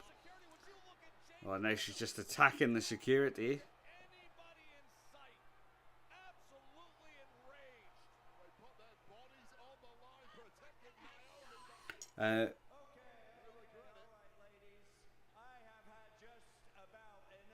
Oh, and there's Nick Aldis coming out. That there is really only one solution. And that solution is this. Naomi will go one-on-one with Jade Cargill at WrestleMania. Oh, let's do it! So they set it up. It's finally been announced. Naomi versus Jade at WrestleMania. What they wanted from GM. Nick Aldis, in fact, Planet Earth got what they wanted. WrestleMania 41, Jade Cargill and Naomi head to head. From proceed with caution to step into the storm. We'll see them in Vegas. This will be fun! Drew McIntyre. Oh, and here's the mirror image promo. We had one from Drew McIntyre earlier, and this is one from Damian Priest.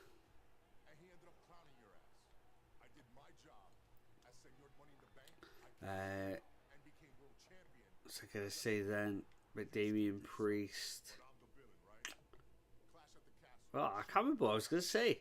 It's gone. It was there.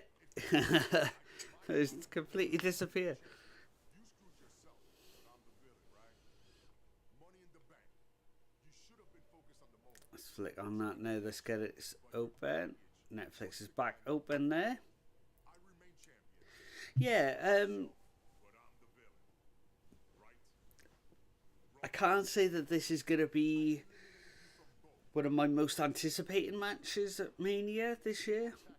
Like a coward, and you coaxed me. When I was speaking to Jimmy Corderas in that interview that we released today, I think the match he's looking forward to the most is Kevin Owens versus Randy Orton. He thinks that could steal the Mania show.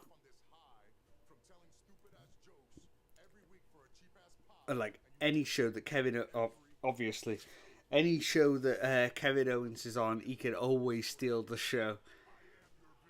And, be interested to see what kind of chemistry he has with Randy Orton at Mania. Come on then, you. Here we go. Here comes trouble. Come on in. Good girl. And become my victim at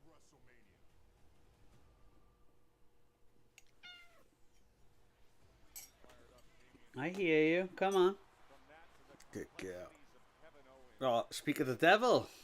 There is Mr. Kevin Owens. Kevin Owens have to say now. That is next. He's like Joe Hendry. You say his name and he appears.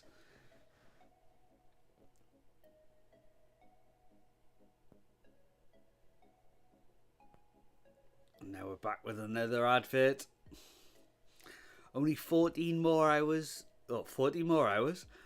14 more adverts before we can finish for tonight.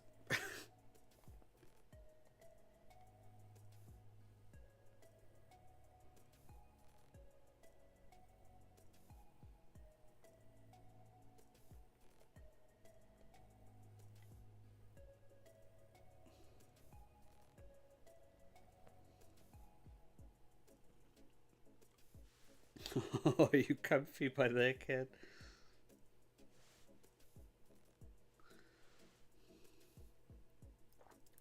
So, we've got another big show this Sunday, which I'm going to look into. I'm going to see the price.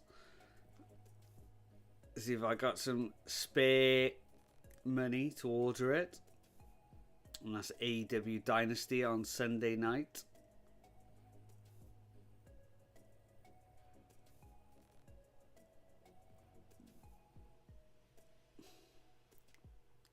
I mean, I really wanted to stream the Revolution show a few weeks ago, and that is when I first started to feel really ill, and yeah, I couldn't do it, and I had everything ready, and I was like, I desperately wanted to log on and get it going, but my body was giving up on me, and I just couldn't do it. I was gutted. But Dynasty, I don't think it feels quite as packed as the Revolution show. You know, Revolution is kind of like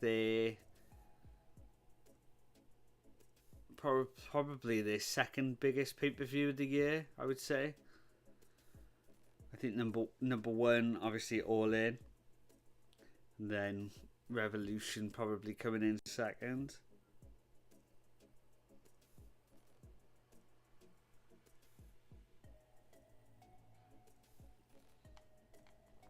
Nick saying Dynasty feels like a B show between the A's of Revolution and All In. Yeah, you're right. But I think you'll agree their B shows are still always top tier. But because like the matches are still going to be unbelievable, you know. But yeah, it does. It feels like a B tier for them, but it'd probably be like an A pay-per-view anywhere else.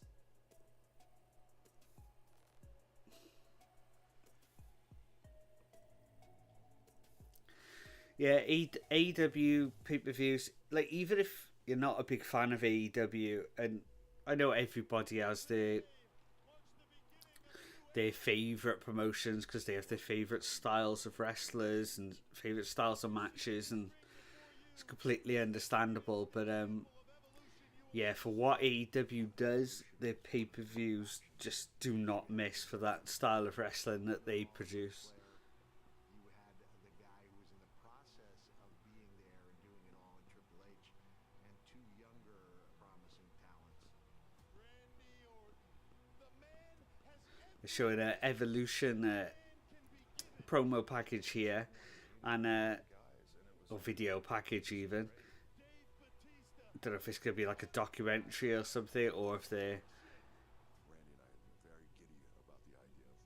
talking about Triple H's Hall of Fame induction. I'm not sure, but it's so crazy to see just how young Batista and Randy Orton look in these clips.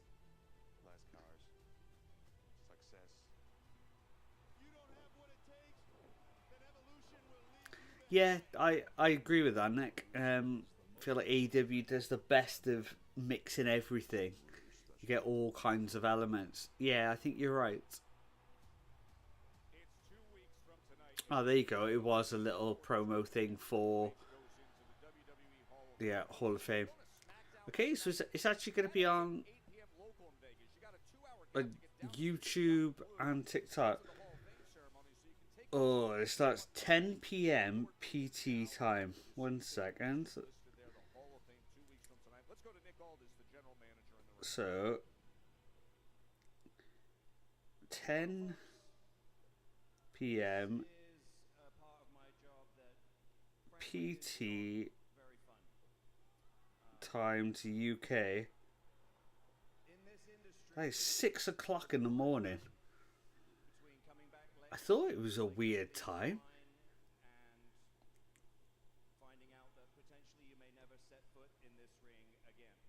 God, 6 o'clock in the morning. And that's going to be...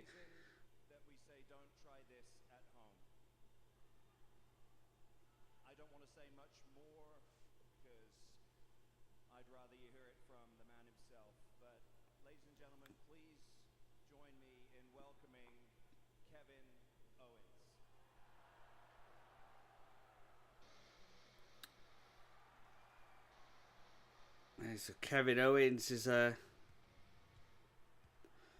was a pretty ominous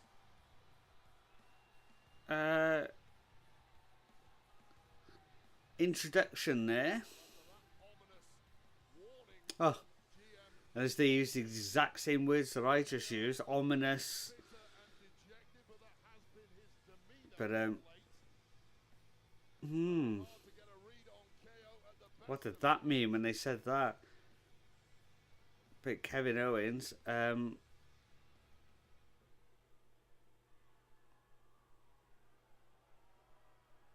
Hmm.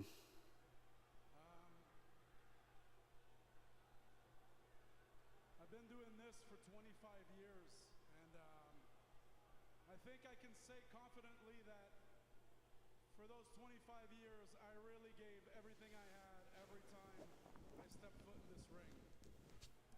And in those 25 years, because of this industry, I've gotten to live incredible things and experience things I'll never forget. I've had the chance to take care of my family in a way that I could have only dreamed of.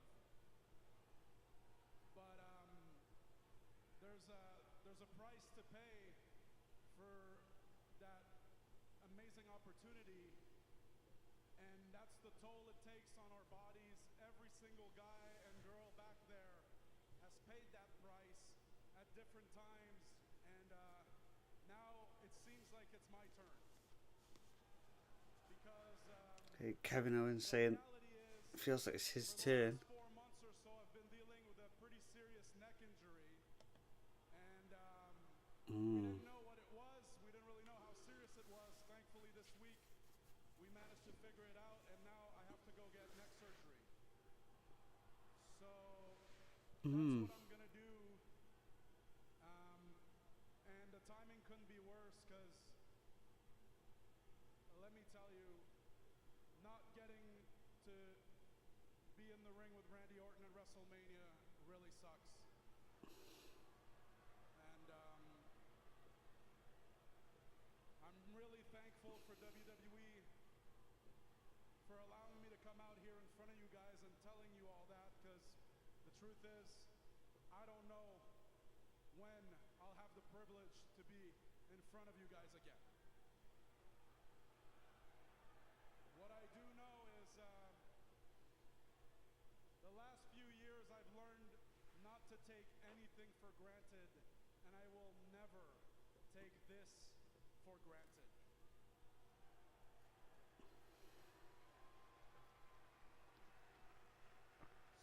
So See, with wrestling, you never know now I want to if say it's real or not. thank you, and I'm sorry, guys. Thank you.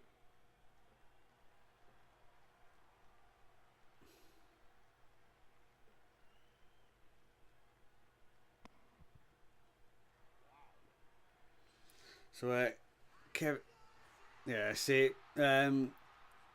part of me feels like it's a work, but if it doesn't come out, it's a real injury. Yeah, exactly. It's like you never know, do you? That's the trouble. That's the thing with wrestling. You are never really sure.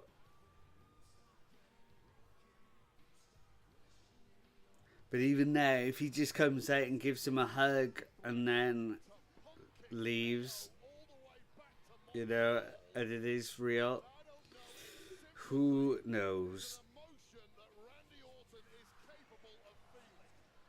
Once the closest of friends. If it is genuine and Kevin Owens does need to go have neck surgery, I'm glad I chose a Kevin Owens t-shirt today. Feels very apt.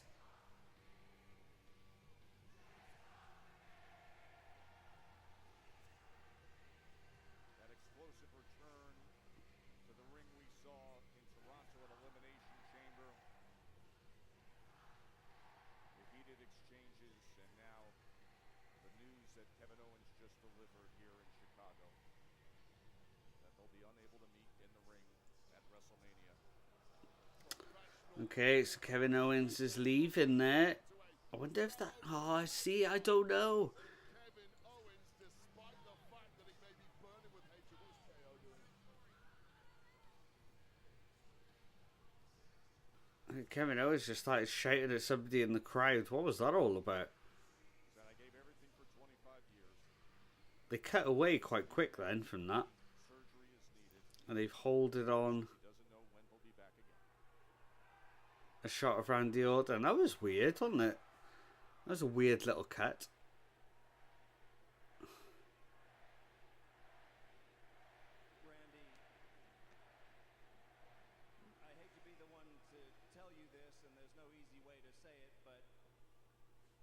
I'm afraid that means that you no longer have a match for WrestleMania.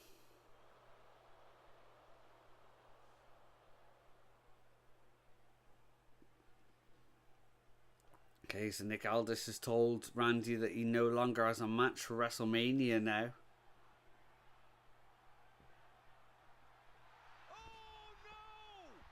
Oh, so he gives an RKO to Nick Aldis.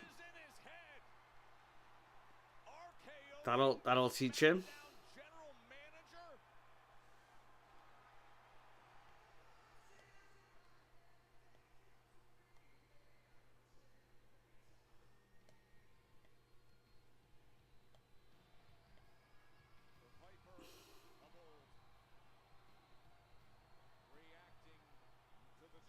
Hmm. Devastating blow, of course, for KO, but indeed too for Randy Orton, who at this point in his career does not want to miss a single WrestleMania. See, I just don't know.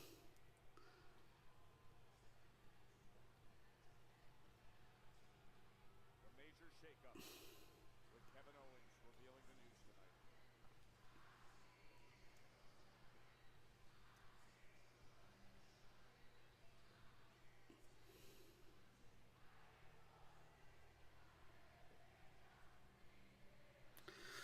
So if it is real, who are they gonna book Randy Orton to face? Do we think? Oh, back to another advert here.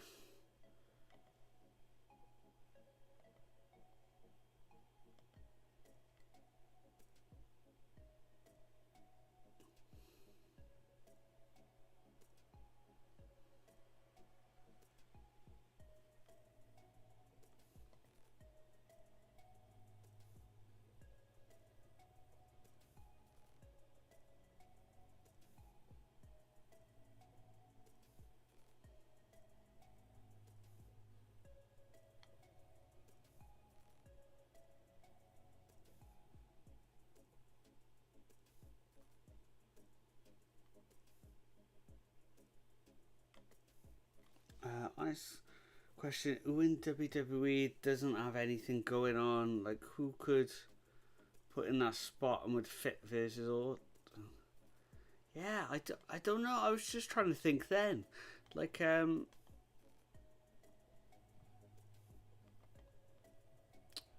hasn't got a match?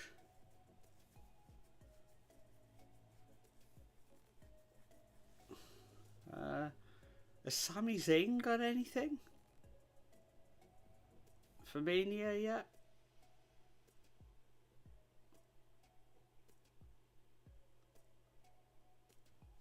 I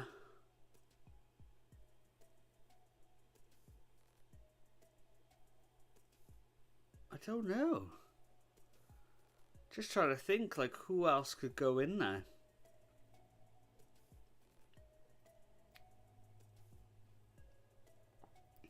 Thought I'd have added Randy Orton to the triple threat main event now. Be a 4-way. So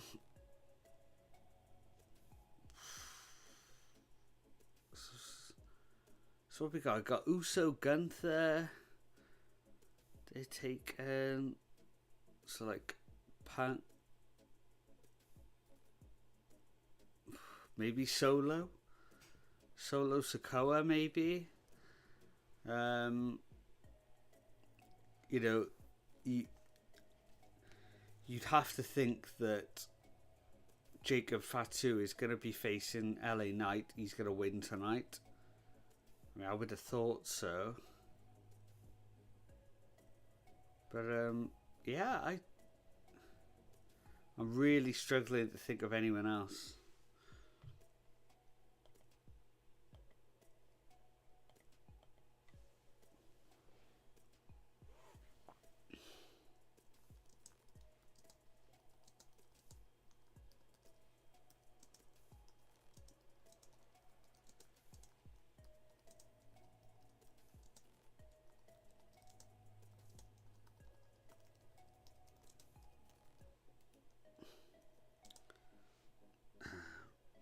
Hashtags. Smacketh down.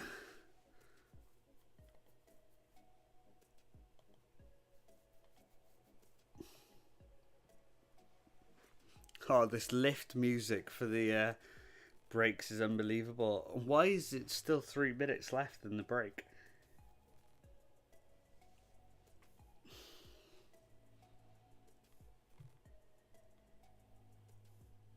Oh, I've clicked backwards.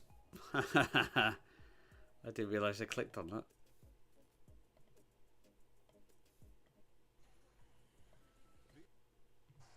There we go.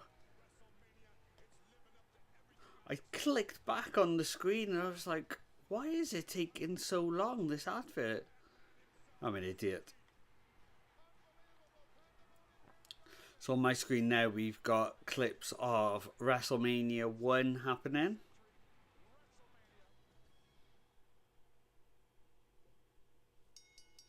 That famous tag team match of Mr. T and Hulk Hogan versus Paul Orndorff and Randy Orton.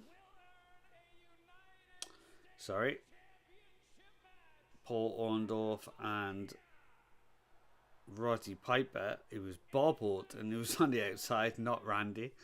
No disqualifications, no pinfalls, and no submissions. The only way to win is to incapacitate your opponent until he cannot answer a count of 10. So let's flick on the screen.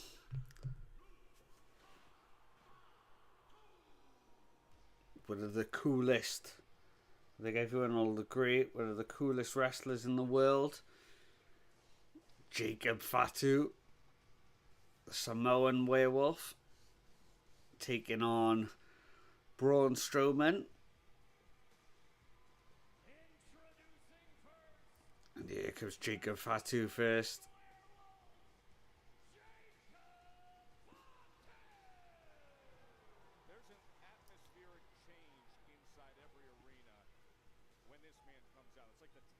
I hate the word like aura, but he genuinely does have it.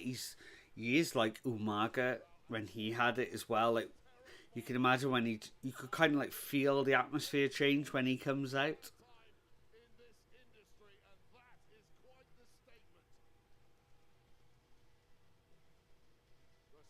Umaga being one of the most underrated wrestlers of all time, I think.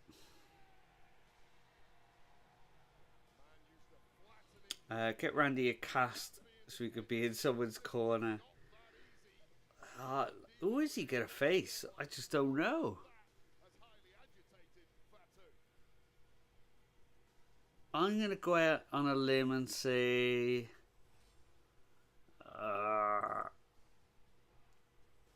Solo, I think.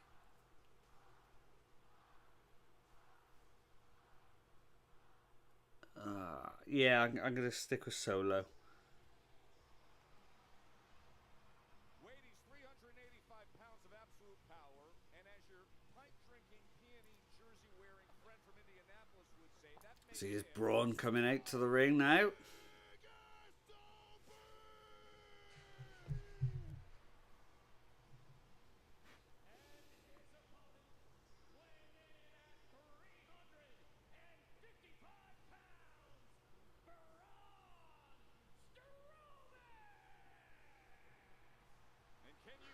Oh, and here we go.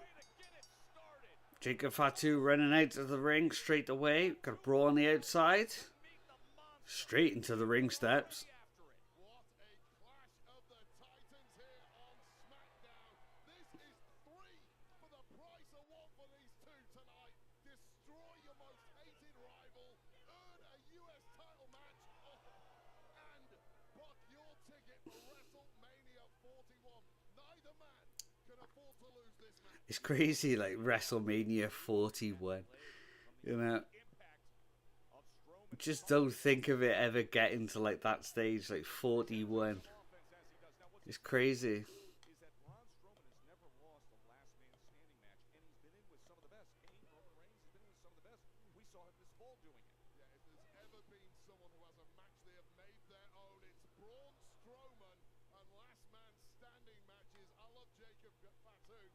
You rarely see him come close to losing a match, but I almost can't see how he wins this one. He went for the running power slam, but Fatu was able to counter and now comes with the elbow. I mean, both men already have taken major chunks out. Whoa, whoa, no way! Wow, right to it with the jump up moonsault from Fatu.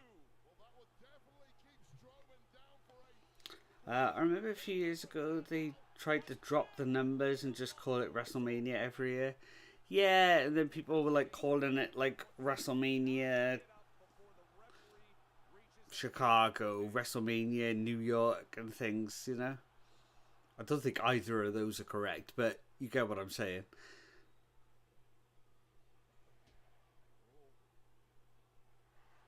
That's 7. Oh, this might be a world record. Oh, Strowman to his feet. Big start early on from Jacob Fatu. Last man standing. Fatu making his way to the outside now as well.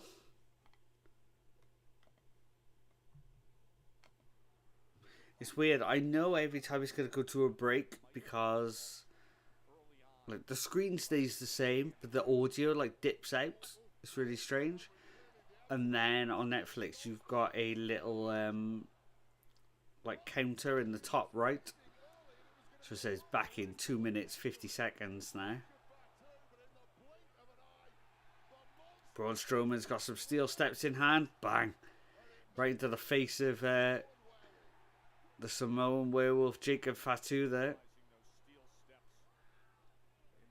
On the screen there, they were advertising the Clash in the Paris.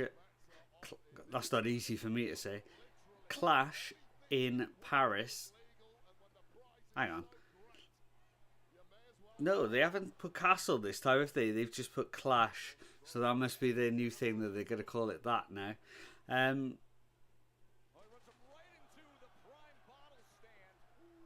it's got all the dates, like they're in England. And they're coming to Wales as well. It's probably going to be in Cardiff.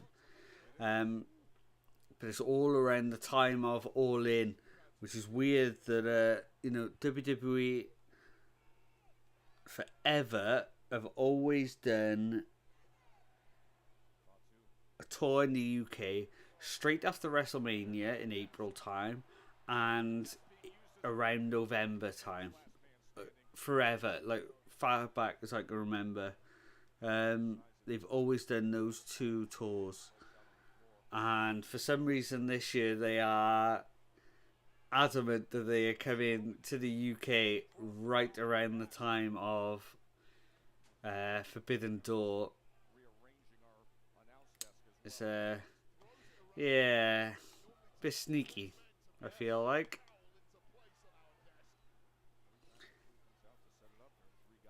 Definitely done by design, put it that way. Oh, I haven't opened that. Let's not open a new one. Oh, there's a little bit in that bottle, so finish that off. Fatu able to counter, throw Strowman right over the top of those steel steps.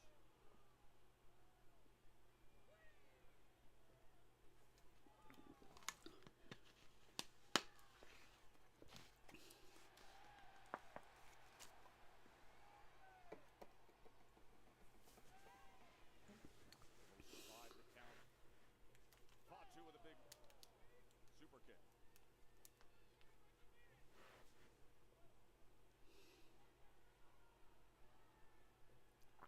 So we're going to be back in just over 10 seconds here looking at the screen.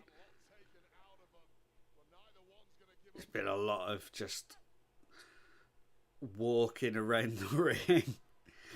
Got a few headbutts from Jacob Fatu. Oh, and he's going back to him already. And there's been a lot of posing as well, but that's about it.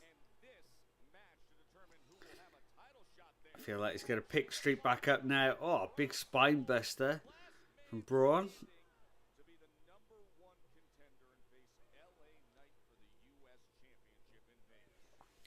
I got to admit, last man standing matches are like, it's one of my least favorite stipulations, because like it always feels like it breaks up the match where they count to 10 every single time. Strap matches where they tag the corners, that's one of my least favorites. Like a Falls Count Anywhere match, brilliant, you know, you can make that exciting, but the last man standing stipulation, it kind of, it always breaks up the flow too much for me. So Braun Strowman is set up a table in the corner.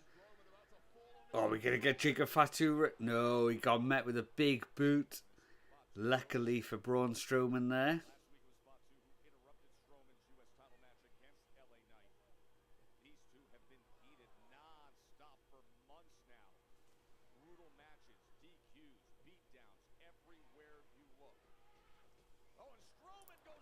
Braun Strowman with a big charge there. Jacob Fatu hitting the ropes. Oh, Fatu with a dive through the ropes. Suicide dive from the Samoan werewolf. Wow, Braun Strowman just got pushed all the way over to the ring, over to the announce table there. Crazy to see for somebody the size of Jacob Fatu that he's managing to do that. Crazy.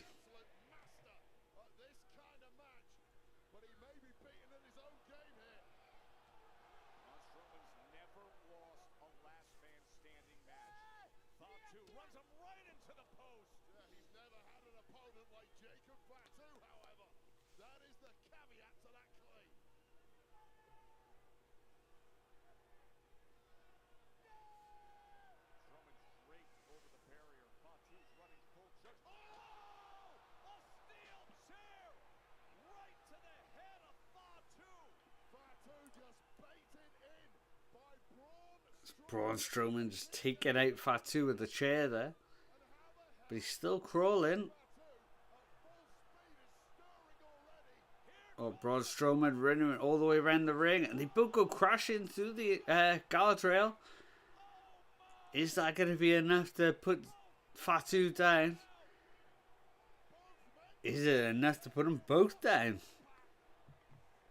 The referee is still counting here.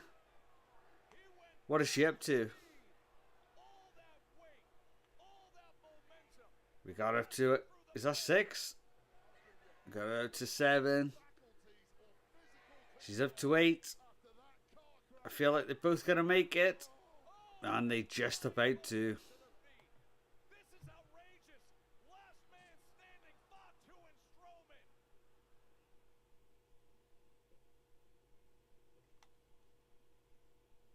Oh, back in 3 minutes here.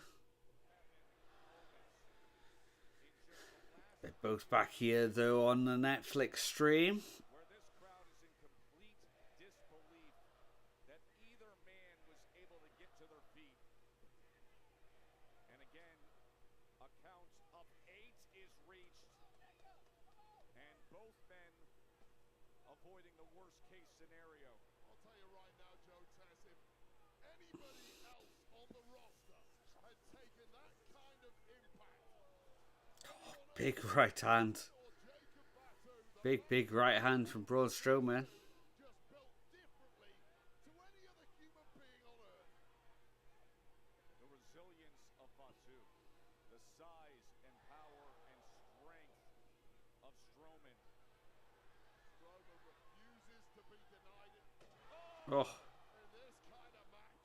And look at the way Fatu Fatu getting into it now. He's starting to feel it. Took out Braun Strowman with a trash can there.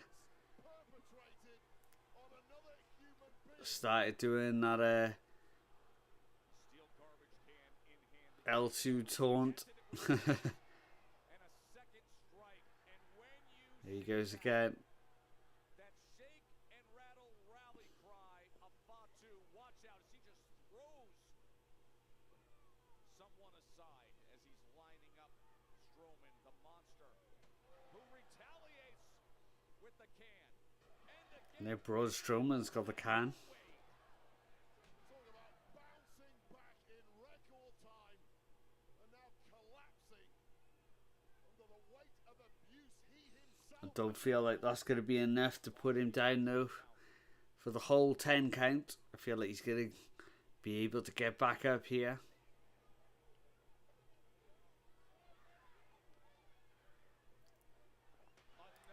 Oh, a big steel chair to the back. Remember, he was able to pull that steel chair from Timekeeper earlier in the match and deliver a significant blow. Implements of torture wherever you look around an arena. If it's available to hand, Oh, and a big chair shot to the back. they're going to use it. Now Fatu's looking for an exit. He's trying to buy some time, escape the steel chair attack, and Strowman saying, you know what? I'll go right up into the fan. Oh, he's going crazy with the chair now. These fans might want to back off. How many chair shots has he hit Fatu with? Braun Strowman has quite the wingspan that's only extended further with that steel chair in hand. Oh, Right to the gut, right to the oh, it's just hitting the back of the back over and over again. Braun Strowman is not taking any prisoners in this. He's not taking any chances at all. Referee going back to that count, and we're just about to come back to the proper feed. better than advertised. Last man standing to earn a championship match against LA Knight at WrestleMania. Jacob Fatu and Braun Strowman. Braun Strowman's been in complete control the last 3 or 4 minutes, attacking Fatu with steel chairs, and now it's got him up on top of the crate. He is up high atop the crate at the edge of that lower bowl. Strowman may be unbeatable in this kind of matchup. No! Suplex! Oh, suplex! Oh, Can you believe suplex out of the crowd through the tables on the outside. Not quite sure where that is or what those tables will hold it up. Looks like the production area by the look of it. Is that going to be enough to keep him down for the 10 count? Referee is up to 7. They're both looking very worse for wear. Up to 8. Up to 9. Is it going to be enough? No, they're back up to their feet again. The match continues. There's the replay. Smack. Oh. Absolutely explodes. One more time. Look at that. This matchup with these two competitors, after what we've seen, may well go on all night. I cannot see either man staying down for the count. They both are struggling to stay up on their feet. I don't know if Fatu even knows where he is. Strowman's limping badly on that left leg. Both men are damaged. Strowman promised me earlier today that he had a silver bullet for this Samoan werewolf. He connects with one of his big hitters with the power slam. He believes Jacob Fatu will be down for the count. Although after the amount of abuse already absorbed by the Samoan, I don't know if I could. Oh, and they finally go through that table that was set up in the ring. Samoa Joe? The Samoan werewolf just crashed into Braun Strowman, and they both go crashing through that table. In a broken table. Are either of them going to make it to their feet? We're up to 7. Jacob Fatu is making his way up. 9. He did it. Jacob Fatu, I think, made it to his feet.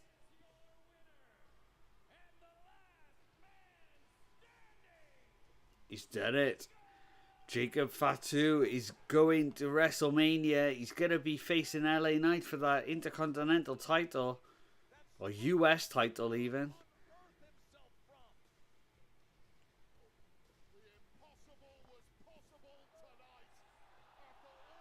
Is a replay of that big suplex into the tables in the production area. Oh. They smashed into Braun Strowman. He went through that table in the ring. Fatu just about made it to his feet before the 10 count. Braun was close as well, but he fell back down and still struggling to get to his feet.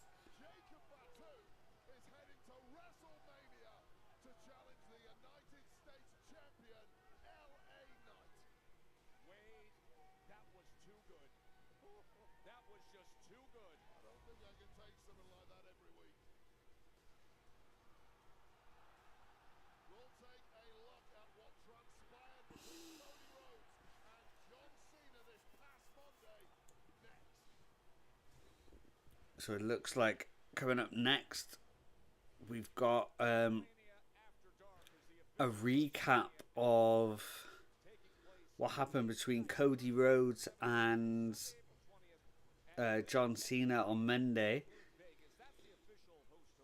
And then... Oh, sorry.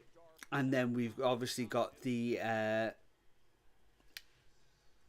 main event of night one between Punk, Seth Rollins and Roman Reigns. They're going to be out doing a segment together. I'm guessing that will then close the show. 30 minutes left. Feels like whatever buzz the heel turn created has died off pretty quick. Yeah, it's been a very, very uneventful heel run so far the last few weeks. You know,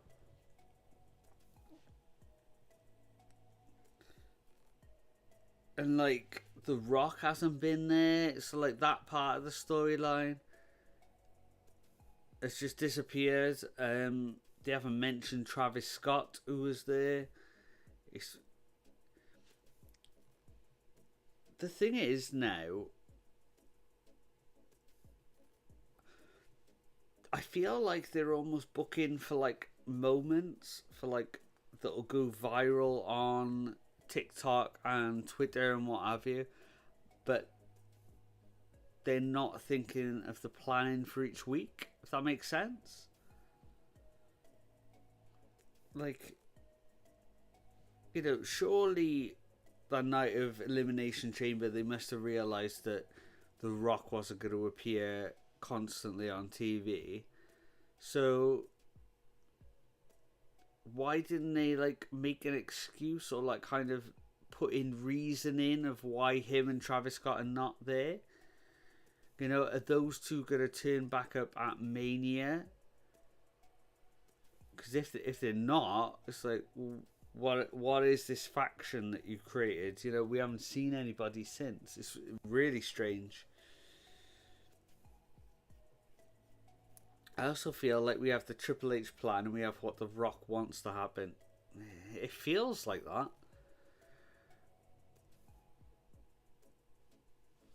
Feels like they kind of... Oh, there goes Billy. She jumped on me then. Yeah, we kind of get the plan of what's been written, and then The Rock kind of then says, right, well, I'm coming back. I got this weekend free. I'm coming in. This is the new way we're going to do it. I tilt the camera a bit down so I can get even more comfy. There we go. I'm really getting comfy now.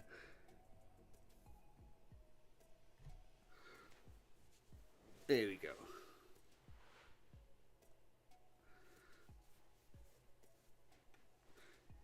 It's 3:30 in the morning. I'm not sitting up properly anymore. I'm gonna crash. Probably come down even more. I think I went straight back up. There we go.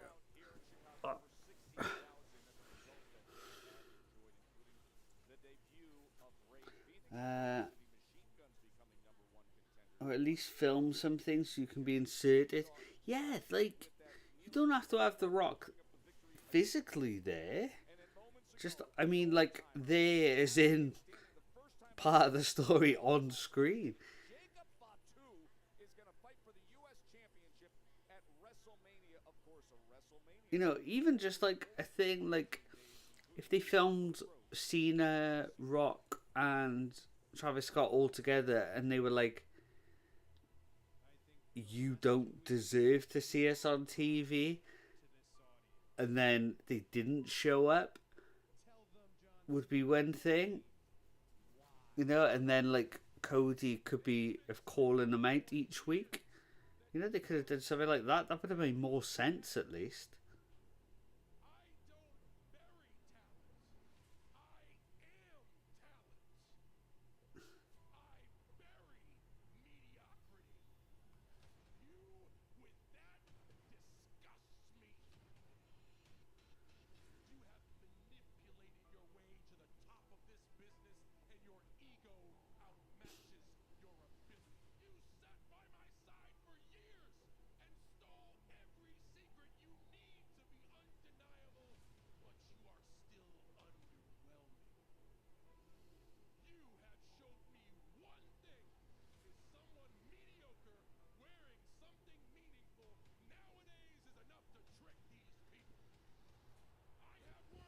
John Cena in that promo saying that Cody Rhodes has been underwhelming.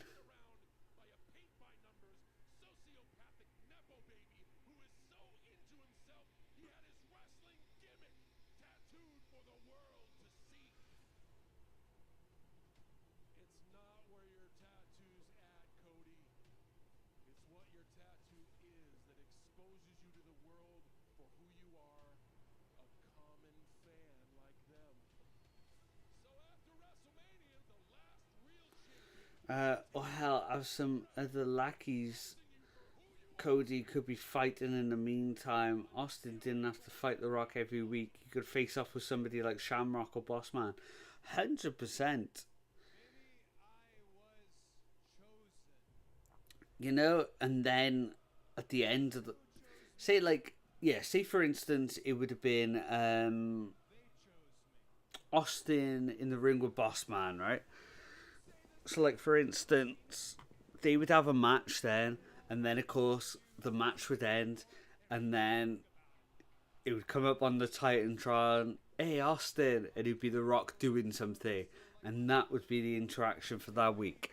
You know, you don't have to have a 20, 30-minute promo going back and forth in the middle of the ring where they don't attack each other. It's just boring.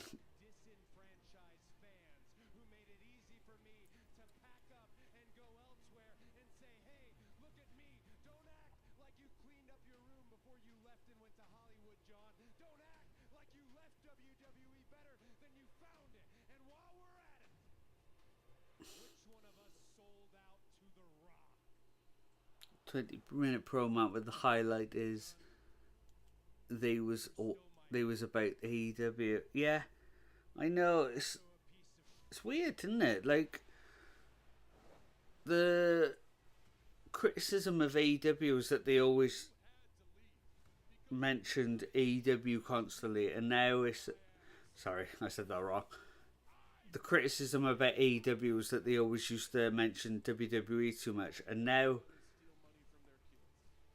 it's kind of the exact opposite.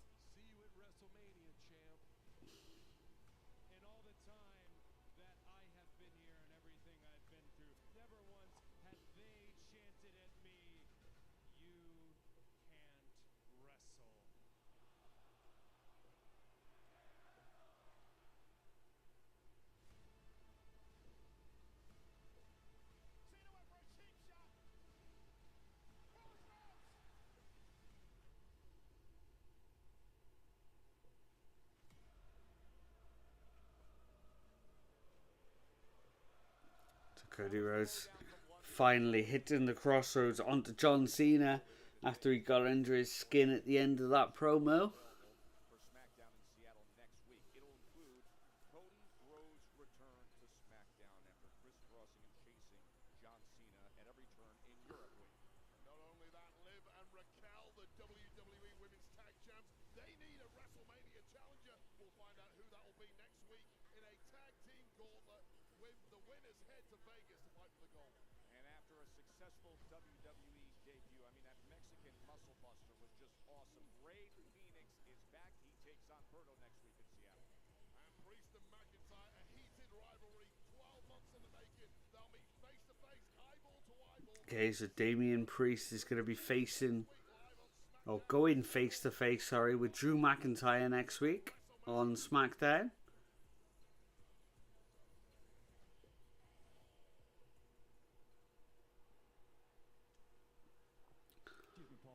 Oh, and Paul Heyman is still waiting at the front of the building, or the back of the building even, probably, for the tribal chief Roman Reigns to arrive, but he still hasn't.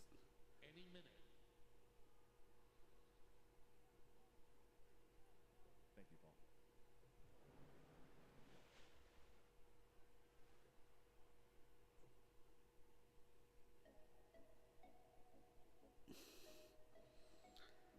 So another break here for another 3 minutes. I'm struggling, but I'm holding on.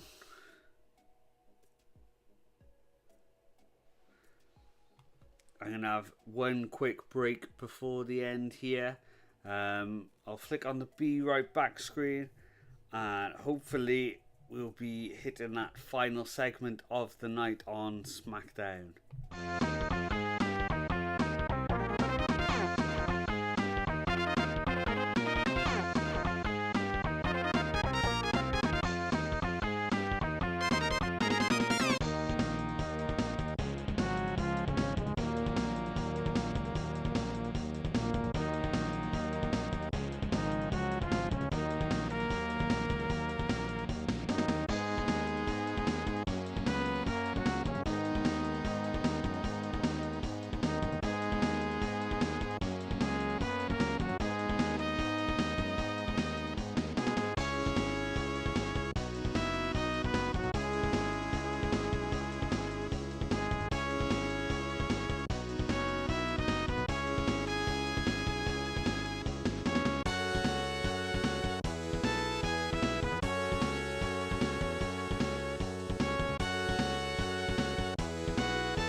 Hey guys, and we are back.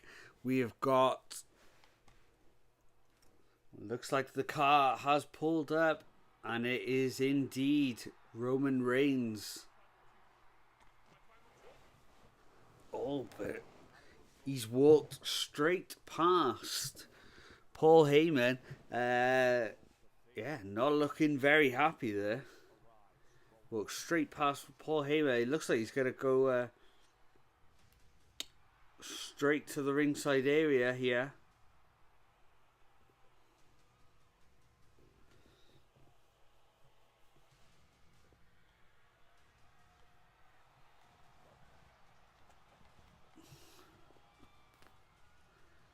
Yeah, look at that. Straight in.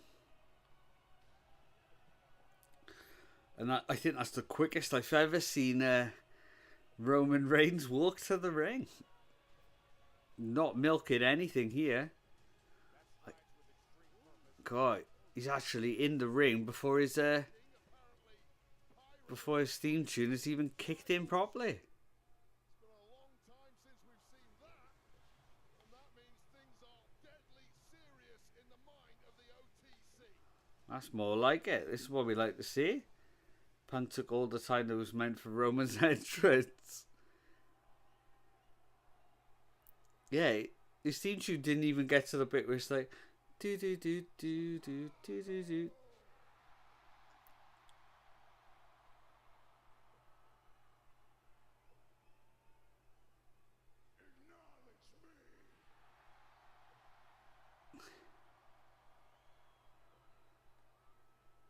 Roman Reigns' teeth are getting so white that he's starting to get that gum shield look where they don't even look like real teeth anymore. Yes, my tribal chief. Is he here?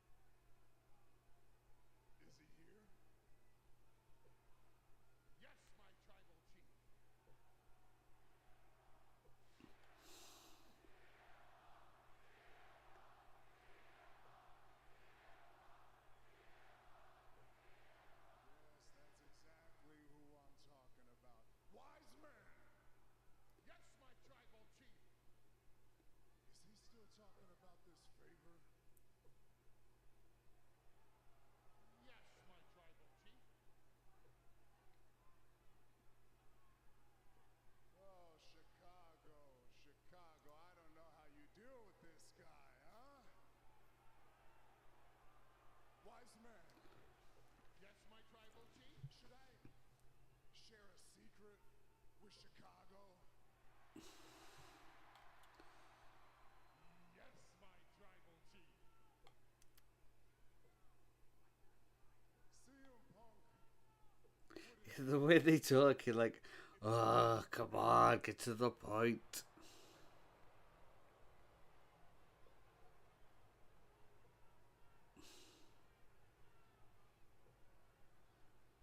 CM Punk wouldn't be in the main event of WrestleMania if it wasn't for me. And I get it, you're good people. He's from the same city as me. I have to like him. Yeah. You're good people. You mean well, but you're not that smart. CM Punk's been around forever. He has wrestled everyone under the sun. At this point, was a well-timed statement. Ah, come on, say something.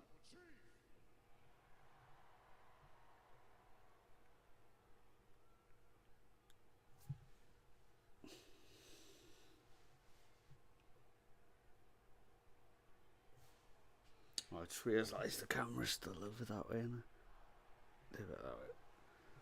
There we go. That's right. You hear him chant for the tribal chief in your city? I'm right here in the ring. I say we bring CM Punk out here so we can quit wasting our time, huh? Come on out here and let me hear what this favor is. Come on out here and indulge your tribal chief. Okay, Roman Reigns is asking for CM Punk to come back out tonight.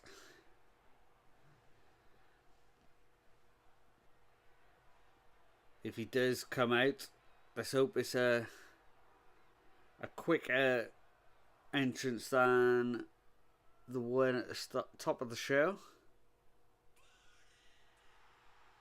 No, we got to burn it down. So here comes Seth Rollins, who's going to make his way out first. The third man in that main event of WrestleMania Night 1.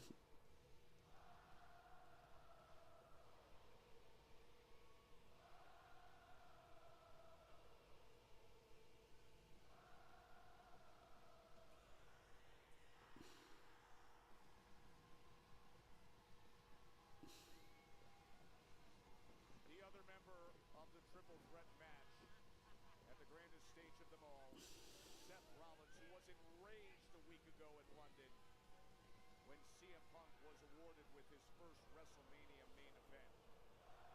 And then we heard earlier tonight taking a different approach and attitude, and seemingly reveling in this moment of discomfort with Paul Heyman, Roman Reigns, as they await the favor of CM Punk.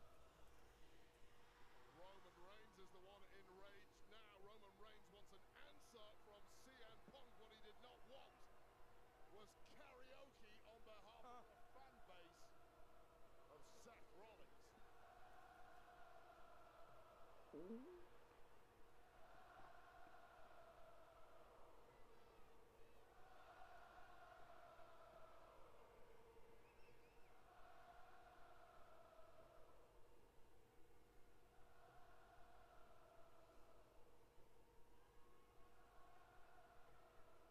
Chicago!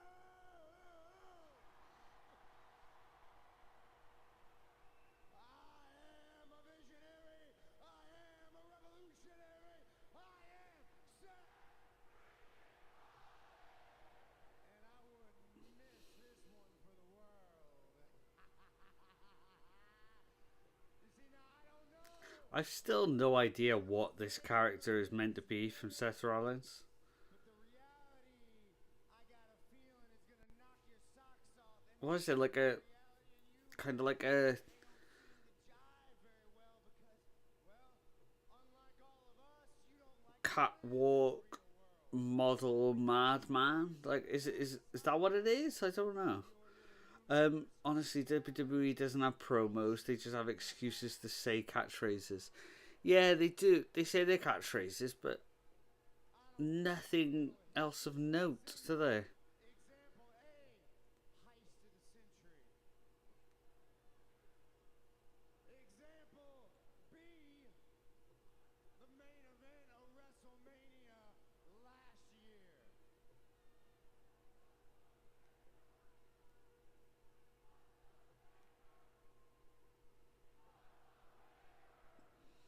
So the crowd are chanting, "What's the favour?"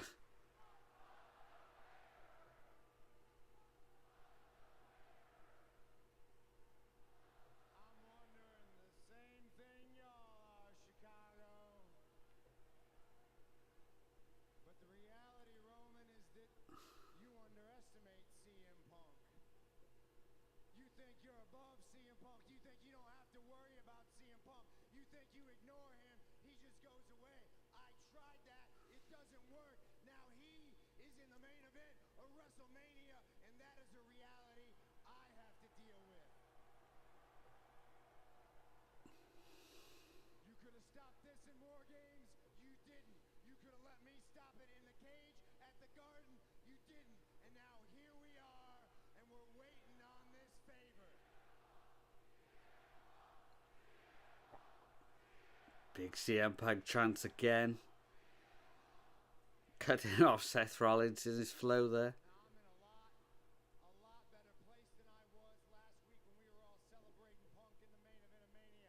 I took a week, I got some perspective, and I realized that reality gives you two options. Either you suffer and you get left behind, or you adapt and you control reality.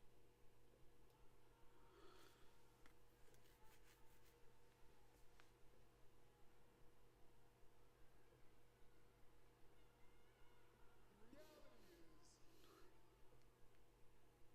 you're untrustworthy. I could say the word loyalty, but you have no clue what that means. CM Punk stands here because I made a promise to the wise man. And I keep my word. And the reality is, I didn't called punk out here. Feels like Chicago picked up on some of the UK style chanting. You call Punk out here. I'm out here to hear from CM Punk.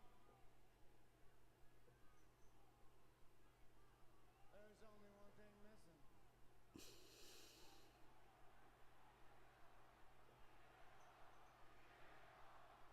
Let's find out what this favor is, shall we?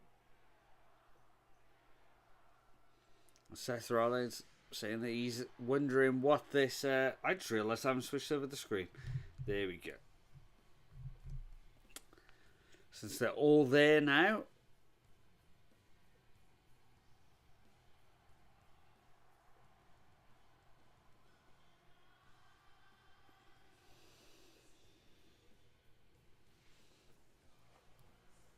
So this gives the Chicago faithful another chance to sing along to Cult of Personality.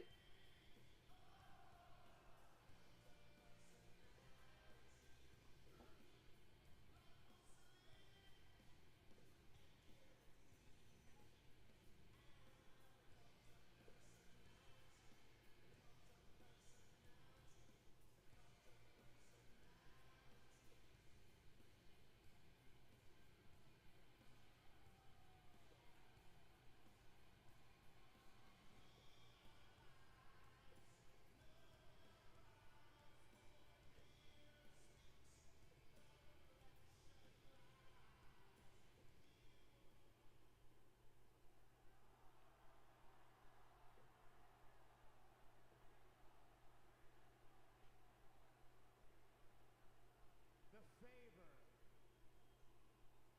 What's the favor? This is about friendship. This is about legacy. This is about promises made and promises kept. This is about loyalty. Punk coming down saying that this is about promises kept. This is about loyalty. Paul, this goes back to 4400 Shepherdsville Road in Louisville, Kentucky, when on day one I showed up and they told you that I don't belong, and they told you to fire me, and you said no. And hell, your wise man is just that. He's wise beyond his years.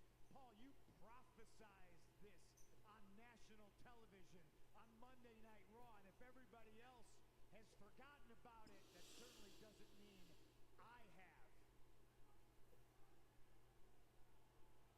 And hell, even before that, if I could throw it back to the day you left this company on Big Show's bus, me and you and Show and RVD standing there talking amongst ourselves. And I mistakenly made it about me. I said, Paul, they're going to fire me. Paul, without you, I'm nothing. Paul, don't leave. And you said, no, no, no, you'll be fine.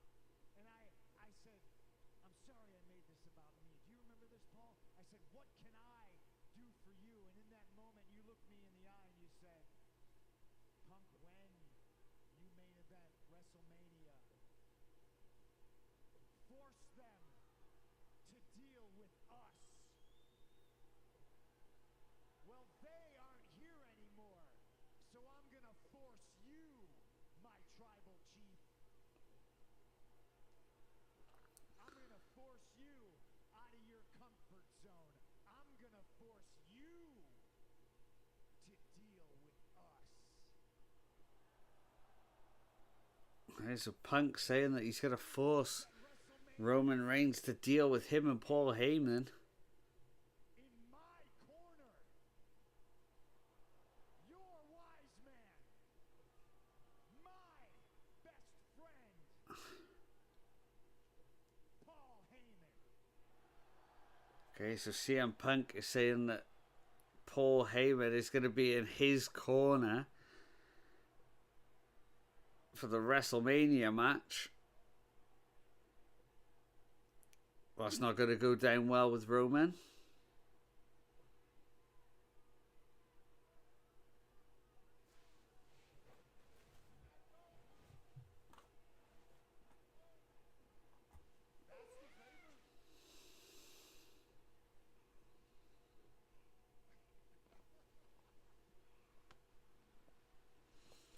Okay, Roman Reigns laughing at that favor.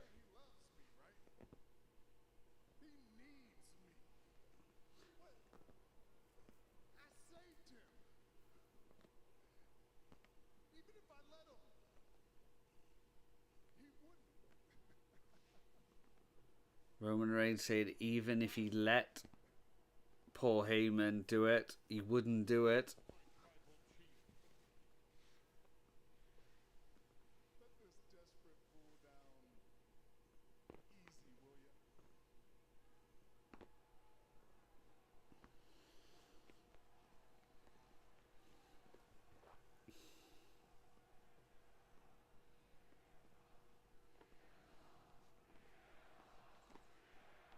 CM Punk chants again.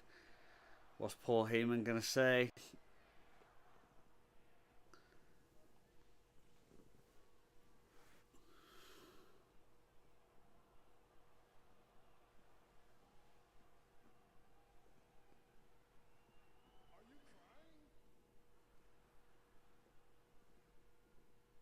Paul Heyman started to cry.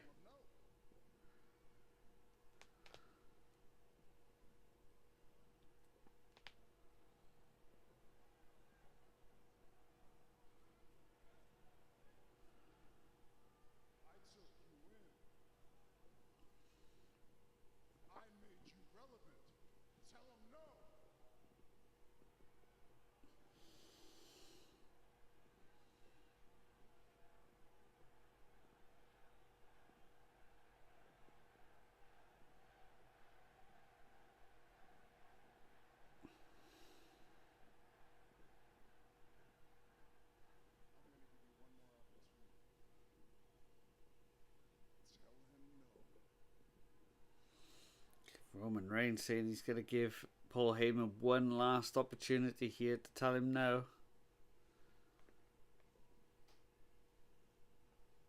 No, my tribal chief, I can't do that.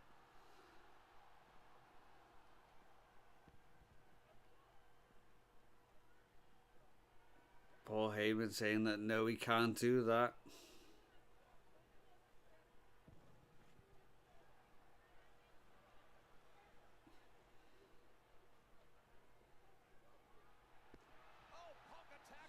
And Punk attacking Roman Reigns from behind. Well, he's picked him up, maybe for a go to sleep. He does, he hits Roman. Roman out cold. Now Punk and Rollins staring off. Look at this for a face off. Paul Heyman put in an unenviable position here. It's not going to go down well with Roman Reigns. We got the executive producer side. This is going to be the end of the show. Wow. Looks like Paul Heyman is going to be in the corner of CM Punk at WrestleMania. What is going to take place? Absolute carnage. And there we go, guys. That is the end of the stream tonight. I don't usually do the Smackdowns because I kind of find it hard to get through, and tonight was no exception. But I did it just about. I am going straight to sleep tonight because it is now 4 a.m.